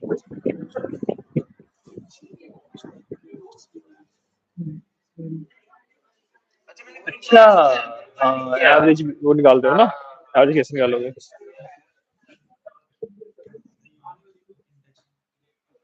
अरे ये बेसिकली जब भी आप एग्जैक्टली कहीं पे भी देखो एसक्यूएल की ना पूरी पूरी फाइल्स बनती हैं, वो पूरी फाइल्स एक साथ रन की जाती हैं, ठीक है। तो ये बेसिकली ये बोल रहा है कि जो व्यू वाली क्वेरीज होती है ना वो कभी भी फाइल के अंदर नहीं डालते हैं, उसको हमेशा अलग से रन करना होता है। अब आपके में यहाँ पे हमारे पास जो डेटा है उसके अंदर ऊपर भी क्वेरीज है, आपने हाँ यहाँ पे यूज लिखी हुई है, उसी के लिए बोल रहा है बस कि भाई इस दोनों क्वेरी को आप एक साथ रन नहीं कर पाओगे। बेसिकली व्यू वाली क्वेरी हमेशा सेपरेटली रन होती है, तो जब आपने दो एक साथ लिखी है तो वो एक्सपेक्ट करता है कि आप दोनों को एक साथ रन करने वाले हो, तो इसी का एरर दे रहा है बस वो। हाँ इसको रन करोगे रन हो जाएगा, ठीक है ना। बस वो उसी का एरर दे रहा है कि भाई दोनों को एक साथ मत लिखो। सर मेरे को एक और क्वेश्चन करना है कॉन्सेप्ट। क्या करना है? हो गया।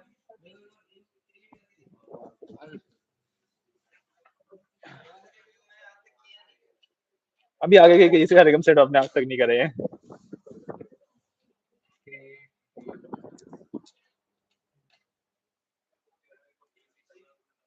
बस रन कर दो बस बस। करली ब्रेस पेरेंट्स नहीं है। बन गया। अब क्या हुआ, मतलब कहाँ दिखेगा? सर एक मिनट रुकना बस।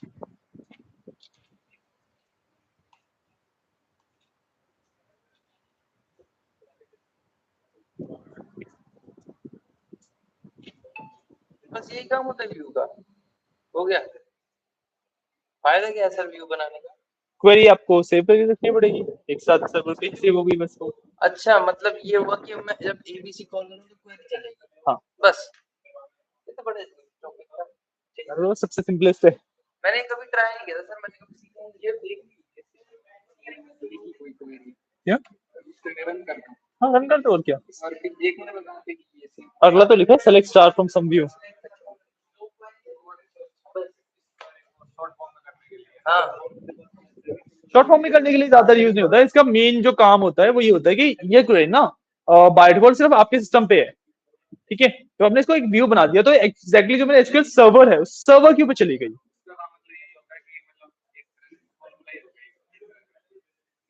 इस कंसेप्ट को समझो कि अभी जब आप शॉर्ट फॉर्म वगैरह तो चलो आप जैसे मर्जी देखो, उसे मेन काम क्या है, इसमें क्वेरी है। अभी तक जब तक आपने इसको व्यू नहीं बनाया, ये सिर्फ आपके सिस्टम पर है। आपको और शेयर करनी है तो मैन्युअली भेजनी पड़ेगी, किसको भेजनी है किसको नहीं भेजनी है, ग्रुप में भेजोगे क्या करोगे वो सब है। यहाँ पे जैसे आपने इसको एक व्यू बनाया है ऑटोमेटिकली सर्वर जो है आपका उसके ऊपर चली गई। अच्छा इसके ना एक चीज ध्यान रखना कि जब भी आप कंपनीज में वर्क करते हो ना, अभी हमारा सर्वर और क्लाइंट दोनों सेम ही लैपटॉप है, वहां पे सर्वर अलग होता है, इसके ऊपर डेटा प्रोसेस हो रहा होता है। तभी तो मल्टीपल लोग एक सर्वर पे काम कर पाते हैं। यहाँ पे आपने व्यू बनाया, उस सर्वर पे सेव हो गई क्वेरी, कोई भी जितने भी लोगों के पास उस सर्वर का एक्सेस है वो सब ऑटोमेटिकली उसको एक्सेस कर सकते हैं, आपकी जो क्वेरी लिखी है उसको।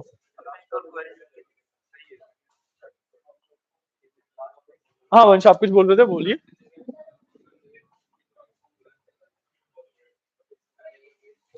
वंश आप कुछ बोल रहे थे। Sir select star from some view से तो चल नहीं रही, लेकिन अगर मैं इसको वैसे चला रहा हूँ तो चल रहा है। वैसे कैसे चला रहे हो? आपकी बात नहीं समझा, क्या बोल रहे हो आप? तो जैसे मैं इसको सेलेक्ट कर रहा हूँ ना, ऐसे सेलेक्ट से हम्म। स्टार फ्रॉम सम व्यू तो एरर दे रहा है। तो क्या एरर दे रहा है? आपने ऊपर क्रिएट व्यू वाली रन कर लिया है? हेलो, हेलो, मैं कह रहा हूँ आपने ऊपर क्रिएट व्यू वाला रन कर लिया है?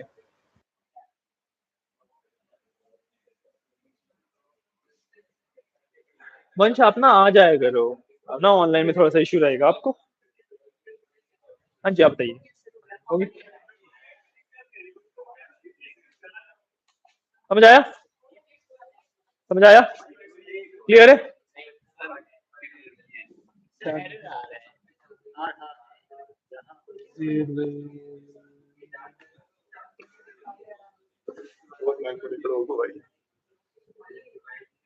इसी में आ रहा है, सर में भी आ रहा है।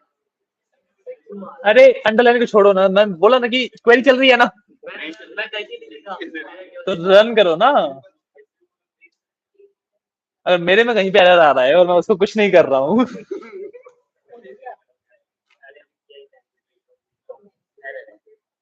एक कॉमा एक्स्ट्रा है यहाँ पे।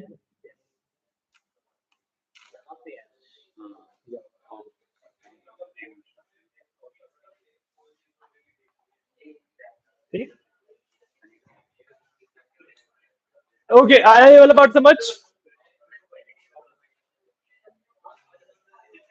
आ गया?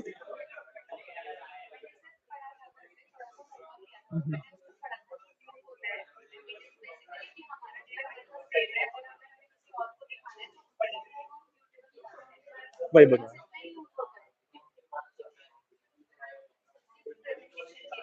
प्रेजेंटेशन के लिए बोल सकते हो, या फिर इसको बहुत सिंपल टर्म्स में अगर बोलोगे तो भाई मैं अपनी जो क्वेरी लिख रहा हूँ ना उसको सर्वर के ऊपर सेव कर सकता हूँ।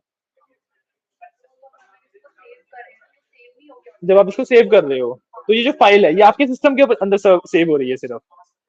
अब मान लो आप किसी कंपनी में वर्क कर रहे हो, 5-6 एम्प्लॉयज हैं, तो उनको एक कॉमन सर्वर दिया जाता है जो कंपनी का सर्वर होता है। जब आप व्यू बनाओगे ना तो वो जो क्वेरी है वो सर्वर के ऊपर जाके सेव हुई, मतलब इंस्टेंटली 5 लोगों के पास उसका एक्सेस आ गया एकदम। बिल्कुल, ये होता है इसका मीनिंग। हाँ जी, हाँ जी, बिल्कुल बिल्कुल। क्योंकि फिर बाद में ना आपको लाइक क्वेरी नहीं भेजनी किसी को भी, आपको सिर्फ ये बताना कि भाई इस नाम से मैंने व्यू बना दिया इसका। ठीक है?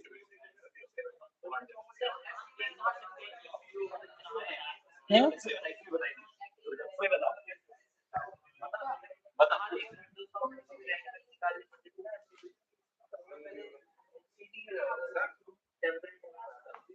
तो मेरे समझ में आ गया, जैसे कि अपने को नया व्यू बनाना है। अब जैसे कि मैं अपने अलग वजह से मैंने वरुण व्यू वाले कमेंट बना दी, अभी ये भी इसको सेम तरीके से रन हो जाएगी डाटा करके देखते हैं। बिल्कुल कर लीजिए।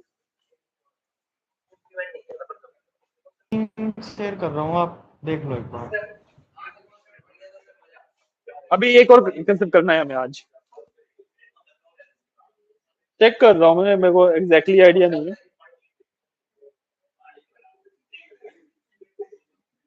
हाँ वंश बोलिए बोलिए, आप बोलिए। सर मैं स्क्रीन शेयर कर रहा हूँ, पता चल जाएगा मतलब करिए आपको। करिए।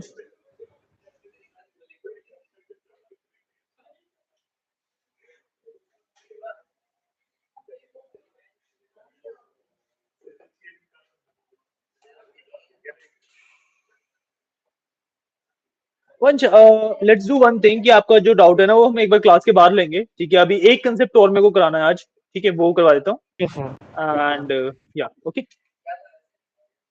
या ठीक है। इस वाले कंसेप्ट को एक बार पूरा करते हैं, ठीक है? इस वाले कंसेप्ट को एक बार पूरा कर लेते हैं, ठीक है? इसके बाद कुछ नहीं है, मान लो अब जो मैंने व्यू बनाया था उसका डेटा बाय चांस मेरे को परमानेंटली सेव करना है, ठीक है। क्वेरी तो व्यू से सेव हो ही गई, मेरे को डेटा भी परमानेंटली सेव करना है, ठीक है। जो एग्जैक्ट टेबल आया था उस टेबल को परमानेंटली सेव करना है। So what I have did कि मैंने एक टेबल बनाया क्रिएट टेबल के क्वेरी से, ठीक है।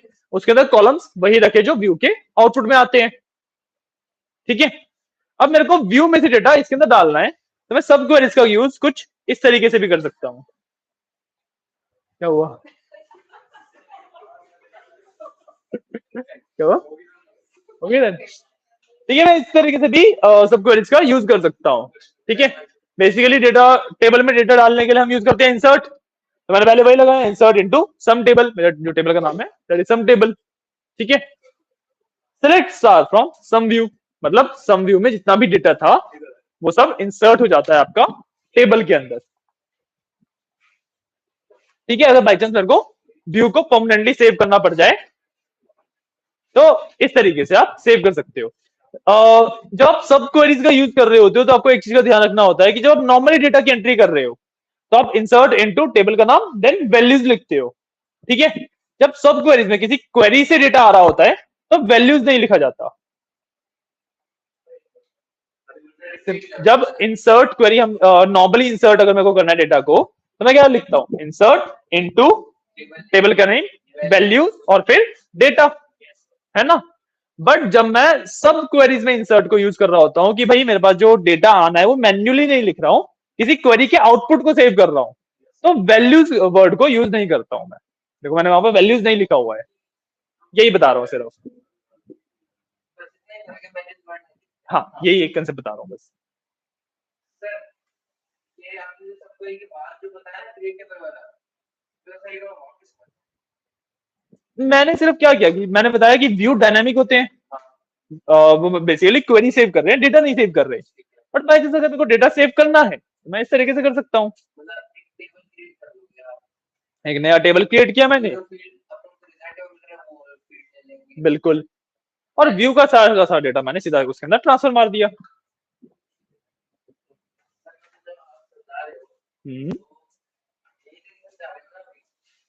नीचे वाली भी बता दी दोनों, यहाँ तक बता, नहीं नहीं नहीं, हाँ यहाँ तक बता दिया बेसिकली। नीचे तो अलग कंसेप्ट है, नीचे तो अलग कंसेप्ट है, नीचे वाले कंसेप्ट पे भी हम आएंगे, ठीक है। व्यूज क्लियर है, सिंपल कंसेप्ट है, व्यूज तो सिंपल ही है, व्यूज से सिंपल कंसेप्ट क्या लोगे। डायनामिक, वही तो मैंने लास्ट में वही लाइन बोली थी, डायनामिक और है ना, कई केसेस में ड्रॉबैक हो सकता है, कई केसेस में फायदा भी हो सकता है उससे। तो ड्रॉबैक के लिए कि भाई मेरे को ना डेटा देखना था, मैं लेट्स से मैंने कुछ भी क्वेरी वगैरह देखी और मेरे को ना जो डेटा आउटपुट में आया उसमें कोई प्रॉब्लम दिखी, ठीक है। अब मैंने instead of saving the data मैंने उसको व्यू में सेव किया, तो मान लो जो प्रॉब्लम दिखी थी मैं किसी और को दिखाने लगा, मैं व्यू से दिखा रहा हूँ, तो उस टाइम पे सॉल्व हो गया या उस टाइम पे प्रॉब्लम को चेंज हो गई, सेव कर सकते हैं इसे प्रॉपरली, ठीक है। ड्रॉ वही मैंने बोला कि ड्रॉबैक भी केस टू केस डिपेंड करता है कि ड्रॉबैक भी हो सकता है, फायदा भी हो सकता है उससे। फायदा ये है कि भाई मेरा व्यू हमेशा अपडेटेड रहेगा डेटा से, है ना।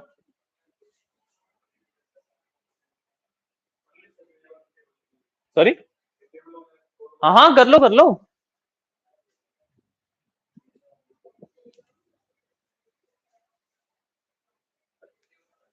ठीक है, इतने आप ये वाली क्वेरी लिख रहे हो, इतने अगला कंसेप्ट बताता हूँ, ठीक है। हाँ क्या हुआ? नहीं, वो तो आपकी क्वेरी के ऊपर डिपेंड करता है। देखो अगर आपकी क्वेरी में नल वैल्यू आ रही है तो व्यू में भी आएंगी, और क्वेरी में ही नहीं आ रही तो व्यू में भी नहीं आएंगी।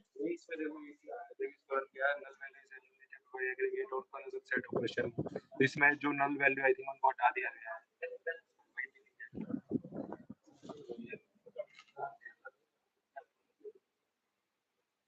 वो बोल रहा है कि यहाँ पे हमने एग्रीगेट किया था ना, सेल्स में आपकी कहीं पे नल होगी, हाँ, जब आप एवरेज करोगे उसको जीरो लेके हटा दिया ना उसने। वो बोल रहा है क्वेरी में है, ये व्यू का नहीं है, जो क्वेरी आपने लिखी है उसके बेसिस पे है वो। हाँ व्यू में मैं कहता रहा हूँ जो क्वेरी का रिजल्ट है as it is same result आपका व्यू में आता है, कुछ भी चेंज नहीं होता। बेसिकली आप क्वेरी को ही सेव कर रहे हो, बस क्वेरी को लेट से आपने एक नाम दे दिया छोटा सा। क्लियर है?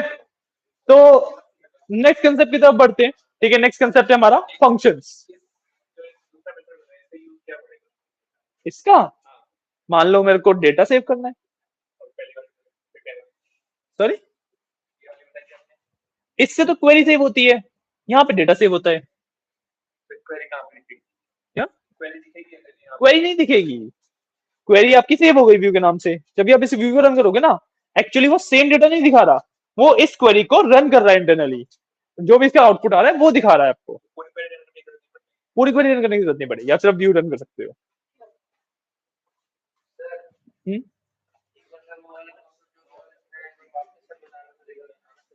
क्या बताओ?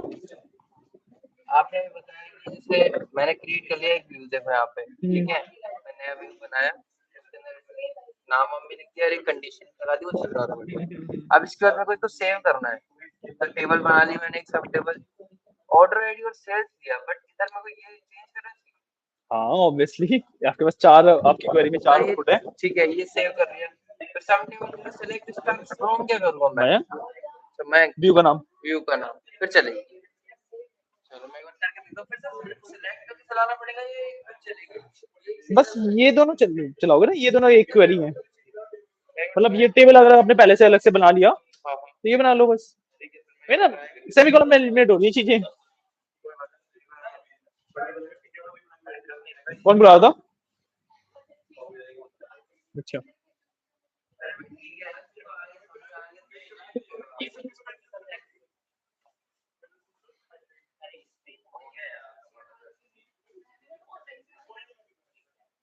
बताएं आगे। ऐसे तो एसक्यूएल में बहुत टाइम लगा दोगे तुम। अरे क्या हुआ?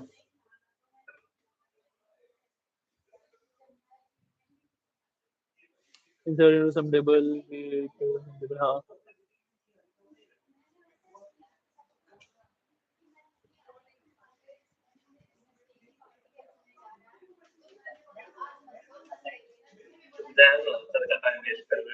कोई बात नहीं।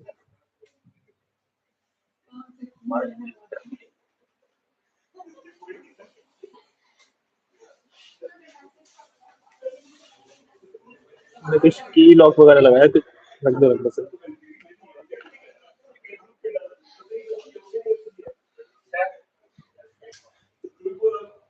तुमने कुछ तो इसमें कीबोर्ड का वो किया है चेंज, कीबोर्ड का कुछ तो नहीं, ऊपर से नहीं हुआ है। ऑल्ट एक्स वाला तुमने ना, तुम्हारा ऑल्ट का जो रिपोर्ट फाइल आपने क्या खोल रखा है ये? नहीं नहीं, वो तो अलग चीज है, आपने बना क्या रखा है ये? सेव भी तो रिपोर्ट के फॉर्म में हो रहा है।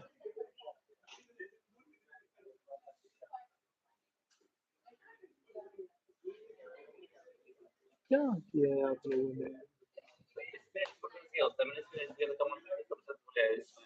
इससे?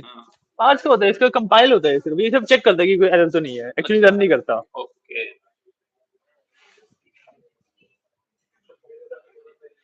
मुझे भी नहीं पता क्या किया है।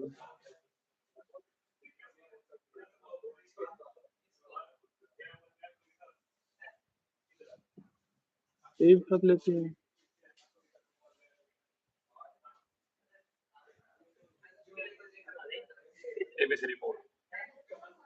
हाँ एक बार इसको रीस्टार्ट कर लो एसएसएमएस को, कभी-कभी कुछ बग वगैरह हो गया मेरी। अरे आगे बताएं।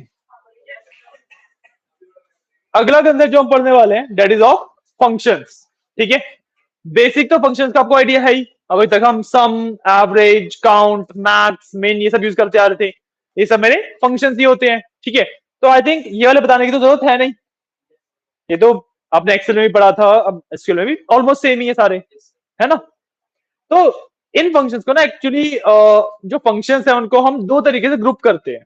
ठीक है, एक होते हैं यूजर डिफाइंड, एक होते हैं सिस्टम डिफाइंड। तो जितने भी सम एवरेज वगैरह के फंक्शंस हैं जो भी अभी तक हम यूज करते आते हैं, ये सब है सिस्टम डिफाइंड फंक्शंस। मतलब आपने एसक्यूएल इंस्टॉल किया, आपको ये सारे फंक्शंस मिलेंगे ही मिलेंगे, ठीक है, इनबिल्ट मिलेंगे, ठीक है। इसके बाद मैं कुछ फंक्शंस खुद से डिफाइन भी कर सकता हूँ, ये कुछ क्या मतलब जो भी मेरे को काम करवाना है मैं सारे ही फंक्शंस खुद से डिफाइन कर सकता हूँ, ठीक है। अब जब मैं यूजर डिफाइंड फंक्शंस की बात करता हूं तो मेरे पास मेजर दो तरीके के फंक्शंस होते हैं जो मैं क्रिएट कर सकता हूं, ठीक है। एक होता है स्केलर वैल्यूड, दूसरा होता है टेबल वैल्यूड, ठीक है। First is scalar valued, second one is table valued, ठीक है। अब स्केलर वैल्यूड और टेबल वैल्यूड में एक्चुअली डिफरेंस क्या है? जब भी मैं बात करता हूं किसी ऐसे फंक्शन की जो कि मेरे को एक सिंगल वैल्यू रिटर्न करेगा, मान लो मेरे पास कॉलम था, क्वांटिटी का कॉलम था और मेरे पास लेट से प्राइस का कॉलम था, मैंने क्वांटिटी इनटू प्राइस करके कॉस्ट निकाल ली या सेल्स निकाल ली, है ना। तो दैट इज स्केलर वैल्यू, क्योंकि आउटपुट में मेरे को एक सिंगल वैल्यू मिल रही है। अगर मैं पूरे टेबल के लिए भी उस फंक्शन को रन करूंगा तो हर एक की सिंगल सिंगल वैल्यूज मिलेंगी, इसको कहा जाता है स्केलर वैल्यू, ठीक है। और जब आउटपुट में ही मेरे को एक टेबल मिल रहा है, एक किसी पर्टिकुलर फंक्शन का आउटपुट मेरे को एज अ टेबल मिल रहा है, तो उसे बोला जाता है टेबल वैल्यूड। ज्यादातर स्केलर वैल्यूड फंक्शन ही यूज होते हैं, ठीक है, बट क्योंकि टेबल वैल्यूड भी एग्जिस्ट करते हैं तो उसके बारे में भी हम एक बार स्टडी करेंगे, ठीक है। एंड अब चीजें काफी सिंपल है, ठीक है, बहुत ज्यादा कॉम्प्लिकेटेड है नहीं, मे भी थोड़ी सी कॉम्प्लिकेटेड हो सकती है,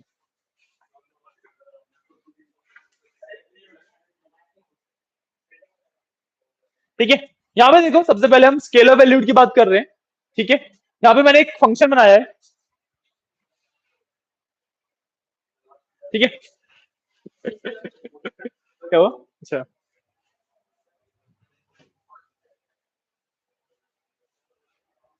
ठीक है। यहां पे मैंने एक फंक्शन बनाया है, ठीक है। First of all this is a scalar valued function, क्योंकि ये एक पर्टिकुलर वैल्यू आउटपुट देने के लिए डिजाइंड है, ठीक है। अब इसके अंदर मैंने क्या है, यानी कि सिंपल लिखा क्रिएट फंक्शन। जब भी मुझे कुछ क्रिएट करना होता है मैं क्रिएट कमांड का यूज करता हूं, है ना। क्रिएट टेबल करते हैं टेबल बनाने के लिए, सेम तरीके से क्रिएट फंक्शन किया फंक्शन बनाने के लिए, ठीक है। जो यहाँ पे पीपीसीडी लिखा है जिसमें फंक्शन का नाम कुछ भी लिख सकते थे। मैं बेसिकली गोल क्या है मेरा, मैं एक फंक्शन बना रहा हूं टू कैलकुलेट प्रॉफिट परसेंटेज, कि सेल्स का कितना परसेंट वैल्यू प्रॉफिट था मेरा, ठीक है। यहाँ पे आप ना ये सोचिए भाई डीबीओ डॉट क्यू लिखा है, अभी तक तो हमने किसी भी नाम में लिखा नहीं है, ठीक है।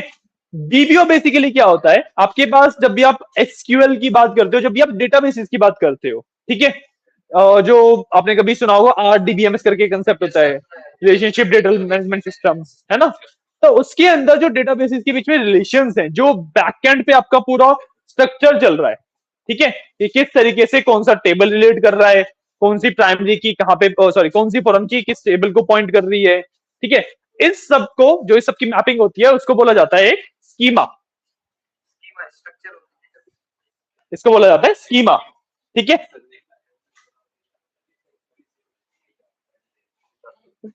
ठीक है, इसको बोला जाता है एक स्कीमा, ठीक है। अब जब भी आप कोई भी ऐसा एसक्यूएल का सर्वर इंस्टॉल करते हो जो कि डेटाबेसेस वगैरह को हैंडल करने वाला है, तो एक ना बाय डिफॉल्ट आपको स्कीमा मिलता है, ठीक है। एक आपको बाय डिफॉल्ट स्कीमा दिया जाता है जिसके ऊपर आप डायरेक्टली डेटाबेस वगैरह बनाना शुरू कर सकते हो, ठीक है। तो जो एमएस एसक्यूएल के केस में हमें बाय डिफॉल्ट स्कीमा दिया जाता है उसका नाम होता है डीबीओ, ठीक है। इतनी बात समझ आई? अब भाई हमने फंक्शंस के टाइम पे ये क्यों लिखा, पहले कभी क्यों नहीं लिखा इसको, ठीक है। और मैं ये नहीं है कि बस ये बताने के लिए बता रखा है, एक्चुअली नेसेसरी होता है डीबीओ लिखना फंक्शन जब भी आप क्रिएट कर रहे हो, स्कीमा मेंशन करना नेसेसरी होता है, ठीक है। नेसेसरी क्यों होता है? क्योंकि जो फंक्शन होते हैं, देखो अब एक डेटाबेस सर्वर के या एसक्यूएल सर्वर के लेवल ऑफ कंट्रोल्स होते हैं, ठीक है।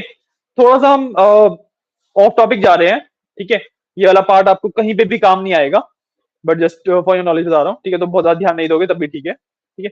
और जब भी मैं एसक्यूएल की बात करता हूँ, एसक्यूएल सर्वर की बात करता हूँ, तो उसके ना लेवल ऑफ कंट्रोल्स होते हैं कि भाई कौन सी चीज किस लेवल पे क्रिएट होगी, उस पर डिपेंड करता है कि वो किस किस चीज को कंट्रोल कर पाएगी।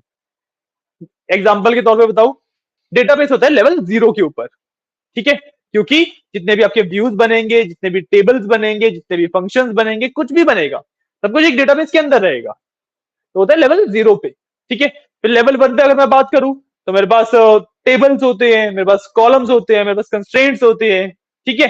लेवल 3 पे चले जाते हैं तो व्यूज आ जाते हैं, फंक्शंस आ जाते हैं, ठीक है। जो फंक्शन है वो किसी पर्टिकुलर एक टेबल को कंट्रोल नहीं कर रहा, वो किसी भी टेबल को कंट्रोल कर सकता है। Getting a point?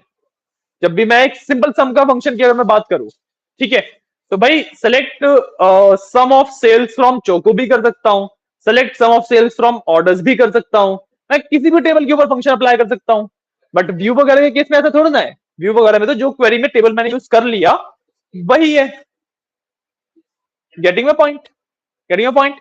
तो फंक्शन होता लेवल 3 पे है, होता फंक्शन लेवल 3 पे है, बट उसको कंट्रोल चाहिए होता है एक लेवल नीचे का, लेवल 2 का भी कंट्रोल चाहिए होता है, ठीक है। इसीलिए उसको स्कीमा हमें साथ में देना पड़ता है फंक्शन बनाते हुए कि भाई this is how you will control other things. Complex बात है, नहीं समझ आई कोई दिक्कत नहीं है, सिर्फ इतना सा याद रख लो कि फंक्शन के आगे स्कीमा का नाम लिखना होता है तो भी चलेगा। फंक्शन, हाँ हाँ जी। मास्टर डेटाबेस में क्यों चलता? ग्लोबल नहीं होता, मास्टर डेटाबेस में होता, ग्लोबल नहीं बनता है। देखो होता है टेक्निकली, जब आप कंपनीज के अंदर जाओगे ना, जो डेटा कंट्रोल लैंग्वेज होती है डीसीएल होता है, उसके अंदर सिर्फ एक्सेस रिवोक नहीं होता, सॉरी ग्रांट और रिवोक नहीं होता, उसके अंदर हमारे पास डिफरेंट कंसेप्ट होते हैं, स्कीमास क्रिएट करने के कंसेप्ट होते हैं, यूजर्स क्रिएट करने के कंसेप्ट होते हैं, ठीक है। तो एक यूजर को हेड यूजर बना सकते हैं, उसके नीचे मल्टीपल यूजर डाल सकते हैं, एंड पॉलिसीज होती हैं, पॉलिसीज को हम इस तरीके से सेट कर सकते हैं कि लोअर लेवल हिरार्की वाले यूजर ने अगर कोई फंक्शन क्रिएट किया तो वो उसके आसपास सबको दिखना चाहिए या उसके हेड को दिखना चाहिए, इस तरीके से सेट भी कर सकते हैं। तो ये सब स्कीमा का काम होता है, आपका आपने स्कीमा को किस तरीके से डिजाइन किया है। बट ये फिर एसक्यूएल के बहुत ज्यादा डेप्थ में चले जाओगे आप, इसमें फिर एक्सएमएल लैंग्वेज वगैरह भी इंट्रोड्यूस हो जाती है, क्योंकि हाँ, क्योंकि एक्चुअली जो आपके डेटाबेसेस वगैरह स्टोर हो रहे हैं इन दी बैकएंड, प्योरली बैकएंड पे अगर आप देखोगे ना तो एक्सएमएल लैंग्वेज यूज होती है। तो फिर वहां पे आपको एक्सएमएल पढ़ना पड़ता है, उसके अंदर आपको फिर एक्सएमएल की कंपाइलेशन कैसे होती है, बाइनरी कन्वर्जन कैसे होता है, बिट फ्लिपिंग का कंसेप्ट है, बहुत कुछ आ जाता है फिर वहां पे, तो इतना डीप में मत जाओ, ठीक है, तो डीप की नीड ही नहीं है। हाँ, अगर आपको जो लेवल कंट्रोल वाला सिस्टम मैंने बताया, ठीक है, वो ना बस एक एनालॉजी में मैंने बताया, एक्चुअली काफी अलग होता है, ठीक है, तो उससे बस समझाने के लिए बताया। अगर आपको नहीं समझ आया कोई इशू नहीं है, याद कर लो फंक्शन के आगे स्कीमा का नाम लगेगा। और एमएस एसक्यूएल के केस में बाय डिफॉल्ट जो स्कीमा होता है उसे हम डीबीओ कहते हैं, डीबीओ डेटाबेस ऑब्जेक्ट। सॉरी, बिल्कुल हो सकता है। कंपनीज के अंदर जाओगे तो आपको बताया जाएगा कि भाई आप इस स्कीमा पे वर्क कर रहे हो, तो यहाँ पे बताऊंगा बिल्कुल। जितना भी मैं यहाँ पे क्वेरीज करा रहा हूँ, अगर वो उसके रिलेटेड कोई भी क्वेश्चन उन्होंने पूछा और आपने उनका आंसर दे दिया है, मोर देन इनफ है वो। हाँ, as a fresher obviously, as a fresher जैसे जैसे फिर आप आगे बढ़ोगे फिर तो आप डेटा एनालिटिक्स की अगर मैं बात करूँ तो उसमें बहुत ज्यादा आगे बढ़ ही नहीं सकते ना आप। एज अ फ्रेशर अगर आप टेक में जाते हो तो data analytics is a pretty good starting point, but उसके बाद आपको नाना करते हुए डेटा साइंस में या डेटा इंजीनियरिंग में कन्वर्ट करना ही पड़ेगा, अपने आपको अपग्रेड करना ही करना पड़ेगा। क्योंकि डेटा एनालिटिक्स की अगर मैं बात करूं तो आप ना समथिंग 1 लाख पर मंथ के आसपास की सैलरी में स्टक हो जाओगे, उसके ऊपर ग्रोथ नहीं मिल पाएगी डेटा एनालिस्ट में उसकी आपको।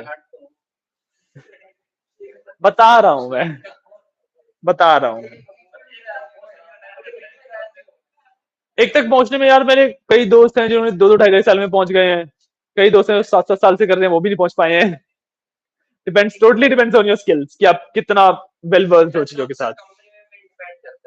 हाँ, वो तो स्विच करते रहो तो उससे वो फर्क है, बट जो 7-7 साल थे वो भी स्विच कर रहे हैं। 65-65 के आसपास, 60-65 के आसपास है।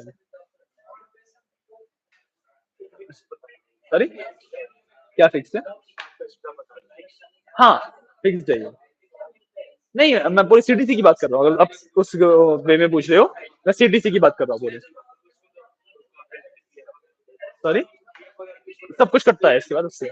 जो एक बता रहा हूँ वो भी मैं सीटीसी बता रहा हूँ, मतलब 12 एलपीएस सीटीसी। क्या?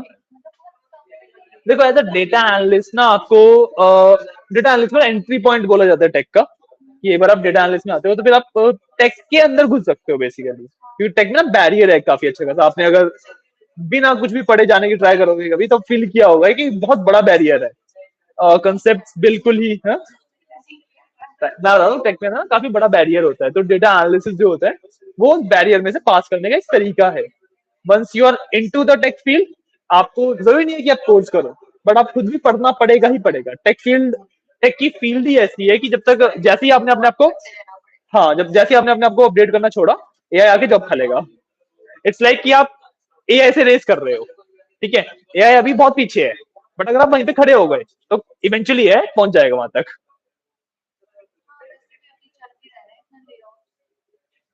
मैं बोल रहा हूँ कि कॉन्स्टेंटली इवॉल्व करना बहुत जरूरी है। अगर हम कंपेयर करें data analyst power BI developer SQL developer, तो एज अ स्टार्ट ज्यादा बेटर कौन सा है?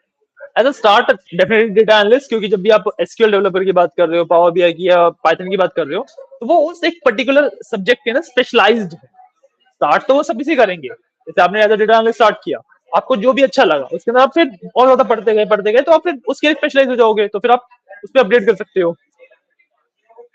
करेगा पॉइंट क्लियर है?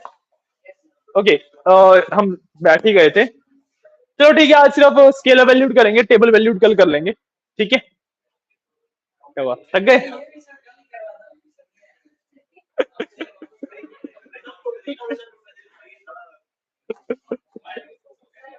करना है आज की कल करोगे? हाँ जी, आप बताइए। क्या बता दूं? अरे इस पे तो अभी बात ही नहीं है, पहुंचे ही नहीं अभी तक हम उस पे। अभी तो हम डीवीओ तक ही पहुंच पाए हैं। जब हम बाहर गए थे हमने यहाँ से स्टार्ट किया था, और अभी तक हम यहाँ पे पहुंचे हैं। 3 वर्ड भी पूरे नहीं किए, 2.5 वर्ड किए अभी तक हमने। यहाँ पूरी क्वेरी लिख के बैठे हो, बताओ।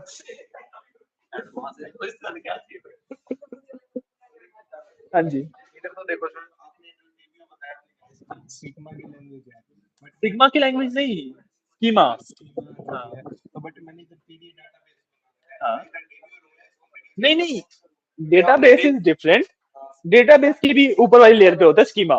स्कीमा के अंदर डेटाबेसेस होते हैं, तो जो आपने बनाया है वो ऑलरेडी एक स्कीमा यूज कर रहे थे, उसके अंदर आपने डेटाबेस बनाया है, तो आप डीबीओ पे ही रहोगे।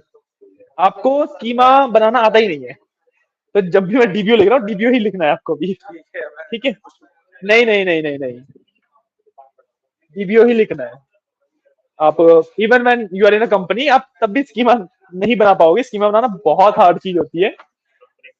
कंपनी स्कीमा ऑलरेडी बने हुए होते हैं उनके पास, वो आपको नाम बता देगी इस स्कीमा पे आपको वर्क करना है।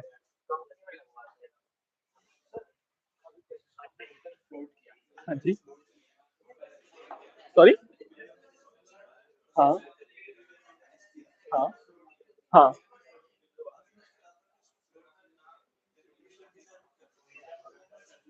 रिटर्न्स में इंटीजर, बिल्कुल कर सकते हो।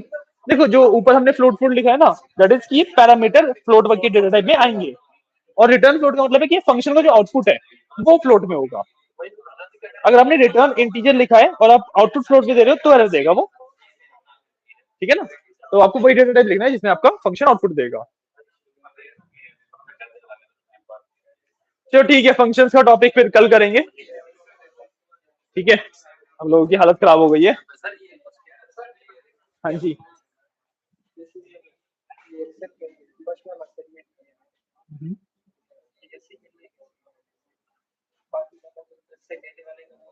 कॉलम के नाम नहीं डाले बस, बाकी ठीक है। नहीं नहीं, इन वालों के ना जो आपने क्वेश्चन सॉल्व करे हैं, कुछ रिलेटेड नाम रख दो कॉलम के। हाँ, कि भाई अप्रॉक्स ये नाम है कुछ भी। हाँ, कुछ भी नाम रख दो ताकि मेरे को बेसिकली चेक करने में इजी रहेगा। आप क्वेश्चन 1 क्वेश्चन 2 भी रख दोगे ना तब भी ठीक है, समझ गए ना?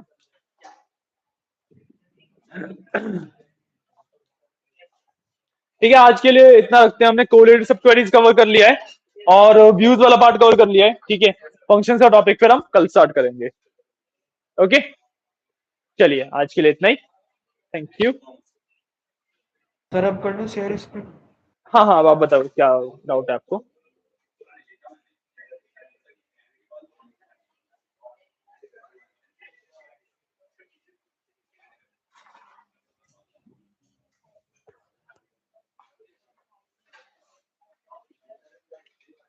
वंश आपने कितनी बार ज्वाइन कर रखा है?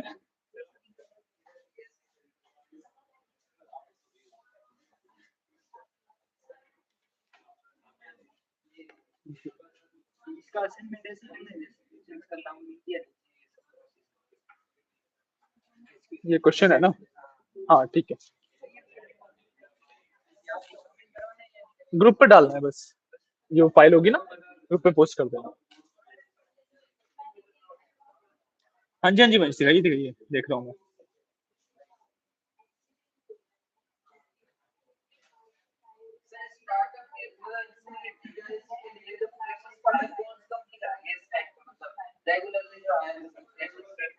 Regularly data analyst fresher Oracle में रहता है, ठीक है। उसके अलावा एक वो है गुड़गांव में,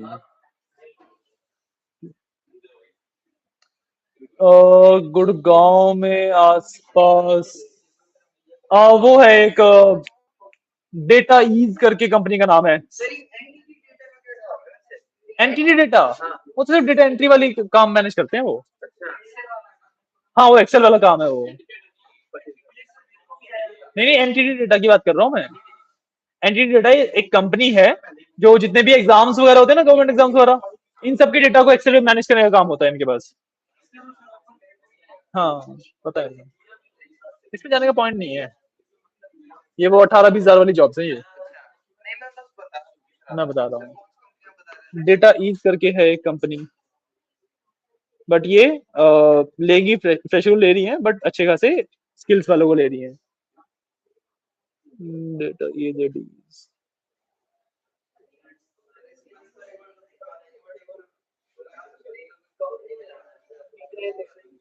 देखो, ये इसमें मेंशन कर रखा है ना, एग्जैक्टली ढूंढ लो कंपनी तो डेटा सिस्टम से वाली ये। हाँ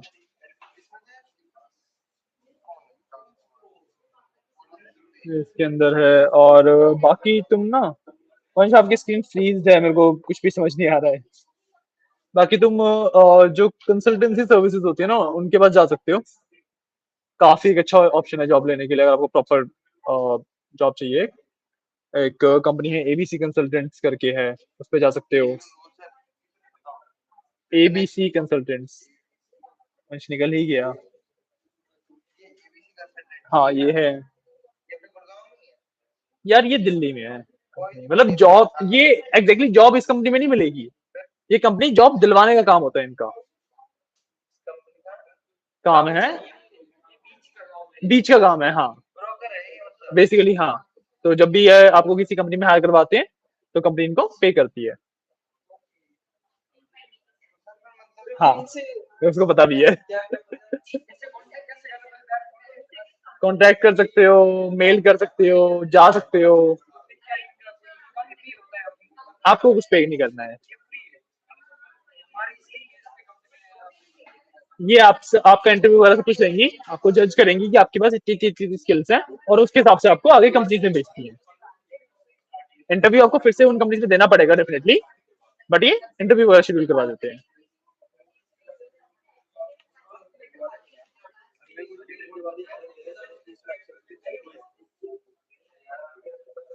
रिटर्न्स होता है।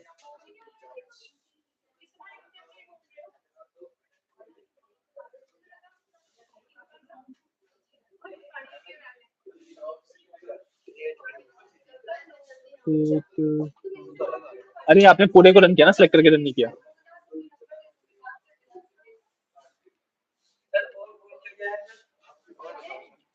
और क्या क्या बता दूं?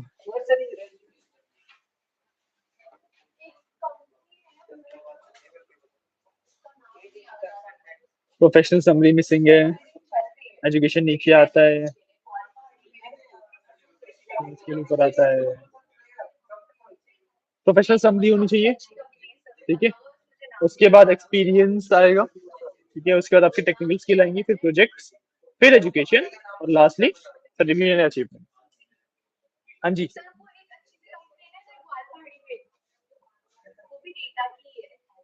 वॉल पहाड़ी बेस्ट किसकी कंपनी है?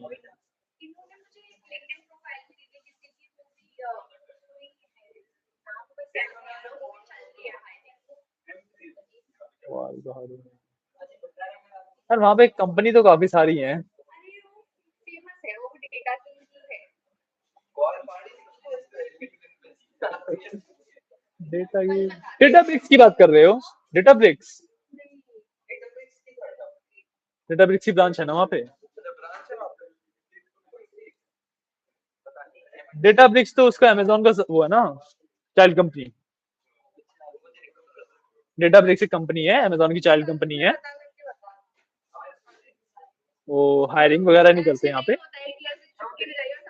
हाँ वो यहाँ पे हायरिंग वगैरह नहीं करते, वो सिर्फ रीजनल ऑफिस टाइप है।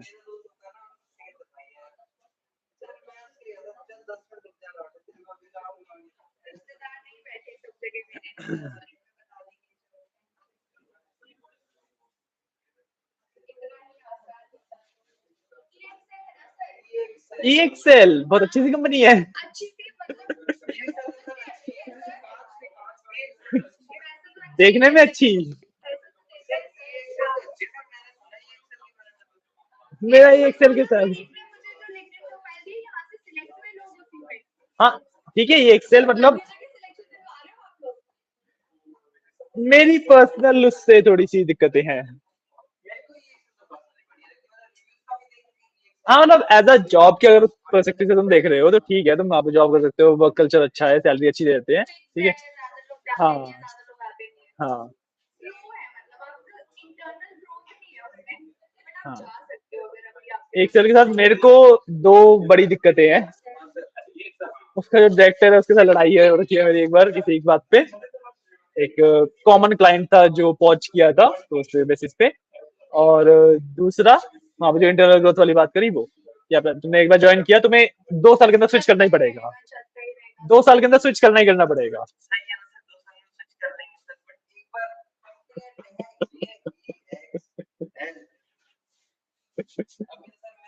एक्चुअल में हायरिंग भी थी है, आपका क्लाइंट पोस्ट कर दिया था उनका क्लाइंट हमने पहुंच किया था। आपको भी प्रॉब्लम है मुझे मतलब लड़ाई की थी उन्होंने तो।